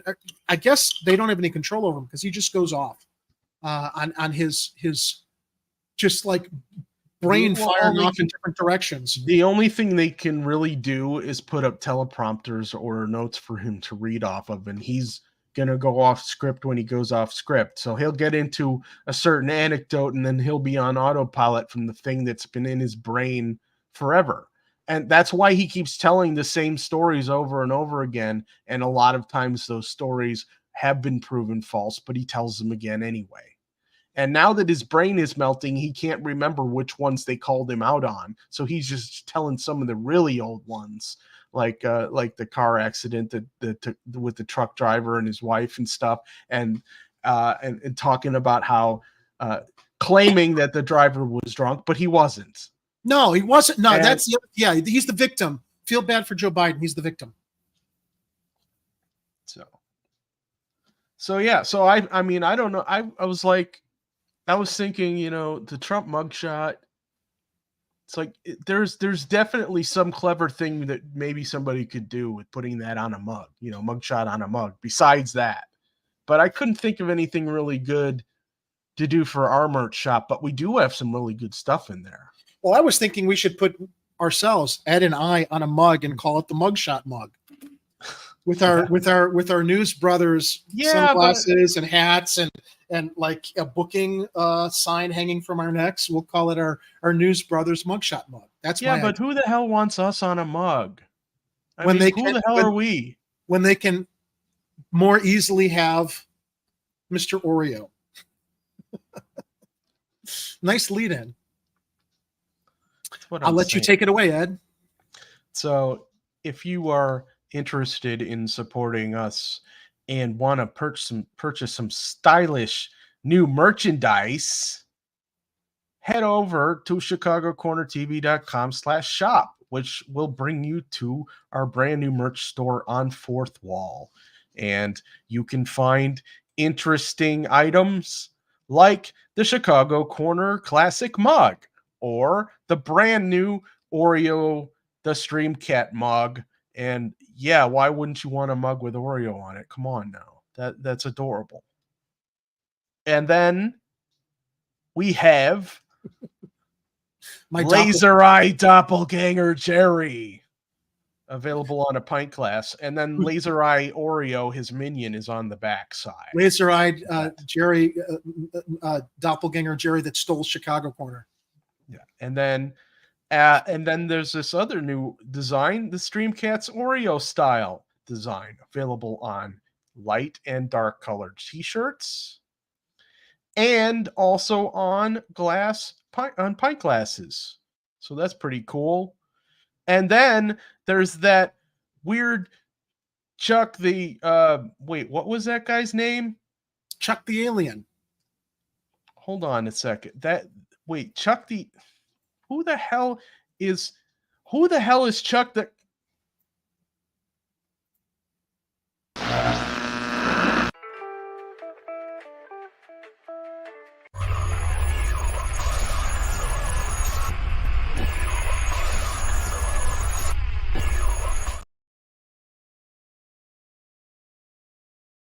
Oh, hey there, Jerry. I probably should have let you guys know that, I needed to sell some extra t-shirts on the side. And so I hope you don't mind. But I added one of my designs from Chuck's Intergalactic Pizza Delivery onto your shop there, featuring the finest pizzas from planet Earth, as seen on Chicago Corner. As long as we get our cut. Okay. No pun intended. No pun intended. Actual total pun intended now that I think about it. I'll totally hook you up, man. And by the way, I think we had Fred Edward in the chat there, who said he was ordering pizza and stuff. Man, you can't use Bitcoin for that. I'm just saying right now that Bitcoin is not an intergalactic cryptocurrency. Oh, Warren, don't go there. Don't go there. So, I don't know what that guy's about, cows or anything, but no, cows are our friends. We should be nice to them. They make the cheese for the pizza. Yeah. So head to chicagocornertv.com/shop. They provide the cheese for the pizza through the and you can pick up one of Chuck's Intergalactic Pizza Delivery, featuring the finest pizzas from planet Earth, as featured on Chicago Corner t-shirts, available in many colors, including this wonderful butter-colored yellow. Do you deliver to just intergalactically or locally? Because all this talk of pizza is making me want to place an order, and my local shop is open till midnight. Well, I gotta say, we weren't thinking about like local Earth deliveries, but when it gets slow and we don't have the ones that are intergalactic, we have considered hiring a few freelancers on the planet Earth to actually do some deliveries. But the thing is, this is a delivery service for people outside of Earth's galaxy, because Got it. as a lot of people are unaware, pizza is a distinctly Earth delicacy. They don't make it anywhere else in the galaxy. And so, hey, you guys got a stream cat? We do. How did you get a stream cat? Usually you just got the regular cats here, but you can tell by the way he looks at you when you look at him on the screen. He's a stream cat. He's a streamy, dreamy cat. That would be a sad world. No cows, no milk, no pizza, no Ed. Yeah. So anyway, I just thought, I should check in and let you guys know that I took over a little Chicago corner of your merch shop to sell some fancy merchandise. By the way, that Streamcat Oreo shirt looks really cool. I think I might even pick up one of those. Let's share it before we head out. Yeah, let's see if we can get to that. Oh yeah. Look at this thing. It's beautiful. And hopefully people who see you wear it will be intrigued to be like, what is Chicago Corner? Maybe we should add our www.chicagocorner.tv to all of our merch so people can find us. That wouldn't be hard to add. I don't think, to the designs. I don't know. Yeah, well, I gotta go, man. I'll talk to you later, man. All right, Chuck, before you go, is he gone? Oh, he's gone. All right.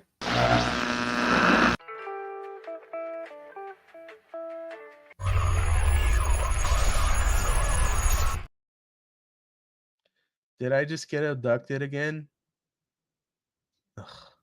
Yeah, you just got abducted All right. again. Did Oh, they I do? see. I hope you avoided the probes. Well, I don't feel like I've been probed. Oh, So that's good. I'm just gonna go with I haven't. You don't want to feel like somebody celebrating gay pride Yeah. parade down. Well, it looks like whoever took over my stream was doing a merch promo, so that's good. Buy our stuff, people. It's really cool. And that's that. Another fine show in the can, man. It's a good show tonight. I was glad we were able to have Brad and Katie on. Yeah, I'm looking forward to next Tuesday night. Yeah, And Slotherhouse. And we got a little insight into, continuing issues with the migrant crisis here in Chicago, which I think are just going to keep going on and on and on. So, Ed, and to everybody in the live chat out there, Gamer for Life, good night, Jerry and E. Heller. Thank you so much. It looks like we lost Natalie earlier. Somebody said they were checking. Yeah, Natalie, I'm fading fast, friends. I bid you a good night. We bid you a good night too, Natalie. Ed, as always, thank you. We will not be here next Tuesday night. We will be at the Slotherhouse premiere here in Chicago, enjoying it. And I can't wait to see what happens in the last 15 minutes because I turned the movie off. I was watching the thing. It's like, 15 minutes left. I want to have something to look forward to when we go see it in the theater. So that's a good call. I should have done that. Yeah, I watched the whole thing though. That's okay. I'm glad you said that.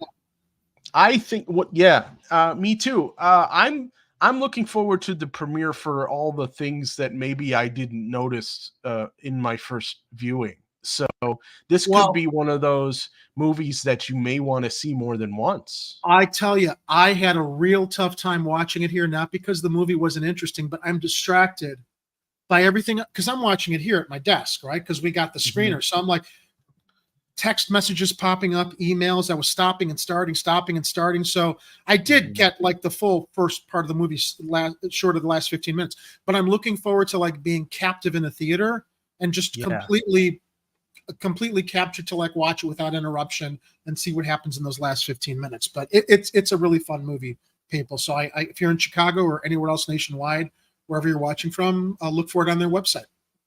Yep. And you can find the theaters where it's playing at Slotherhouse movie tickets, I think it was .com. Yeah. Or head to slotherhouse.com and they'll have a link to there from there. And it's it opens August 30th. Yep. In theaters nationwide. So Ed, I will talk to you through the weekend and catch up with you before we meet on Tuesday.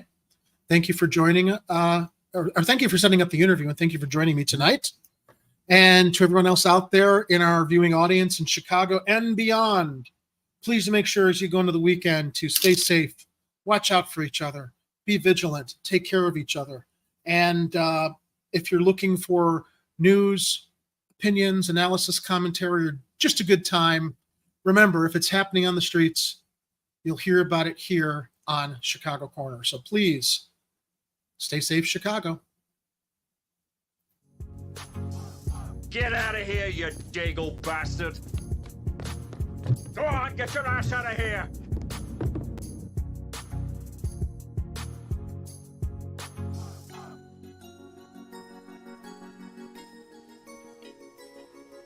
You're still here? It's over. Go home.